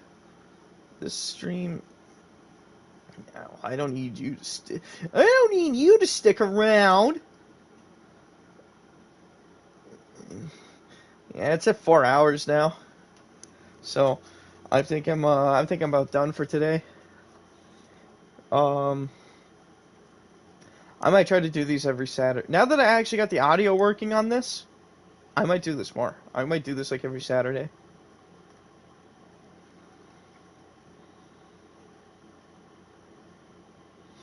I never checked to make sure I can hear you in the stream. I hope I can fucking hear you. Hold on. I never checked to make sure I can hear you in the stream. I hope I can fucking hear you. Hold on. No, I can't hear you. So I just have a 4-hour stream of me talking to nobody. I hope I can fucking hear you. Hold on. No, I can't hear you. So I just have a 4-hour stream of me talking to nobody. I hope I can fucking hear you. Hold on. No, that's I can't hear you. So I just have a 4-hour stream of me talking to nobody. I literally don't know how. Hold on a minute. Let me see. That's I literally don't know how. Hold on a minute. Let me see. That's I literally don't know how. Hold on a minute. Let me see. I should probably mute mine. Hold on a minute. I gotta mute that. Okay. I literally don't know how. It's probably because. Continue. Yeah. That's how yeah.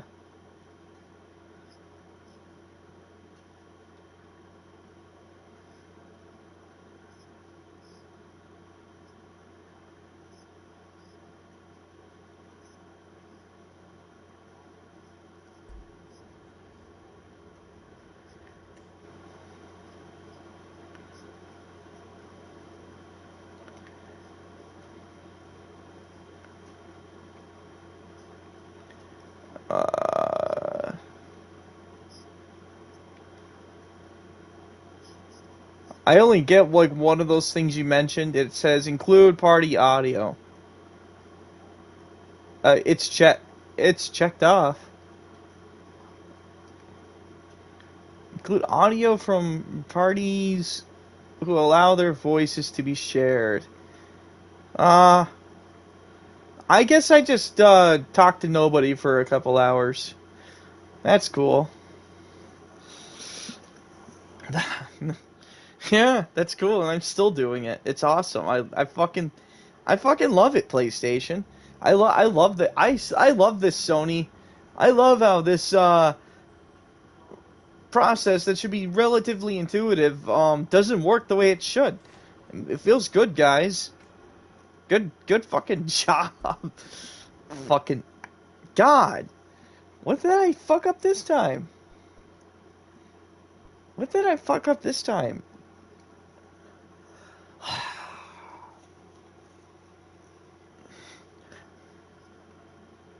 Ironically, the mute button works in reverse. By the way, on this, I don't know how to explain it. It just doesn't work the way it should, and it comes by default muted. So yeah, I don't care. I'm gonna end this broadcast now. Maybe I'll do this another time.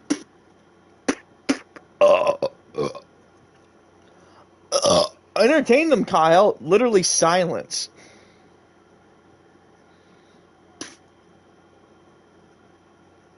Thanks, guys. You're fucking wonderful. All right, I'm gonna end this stream now.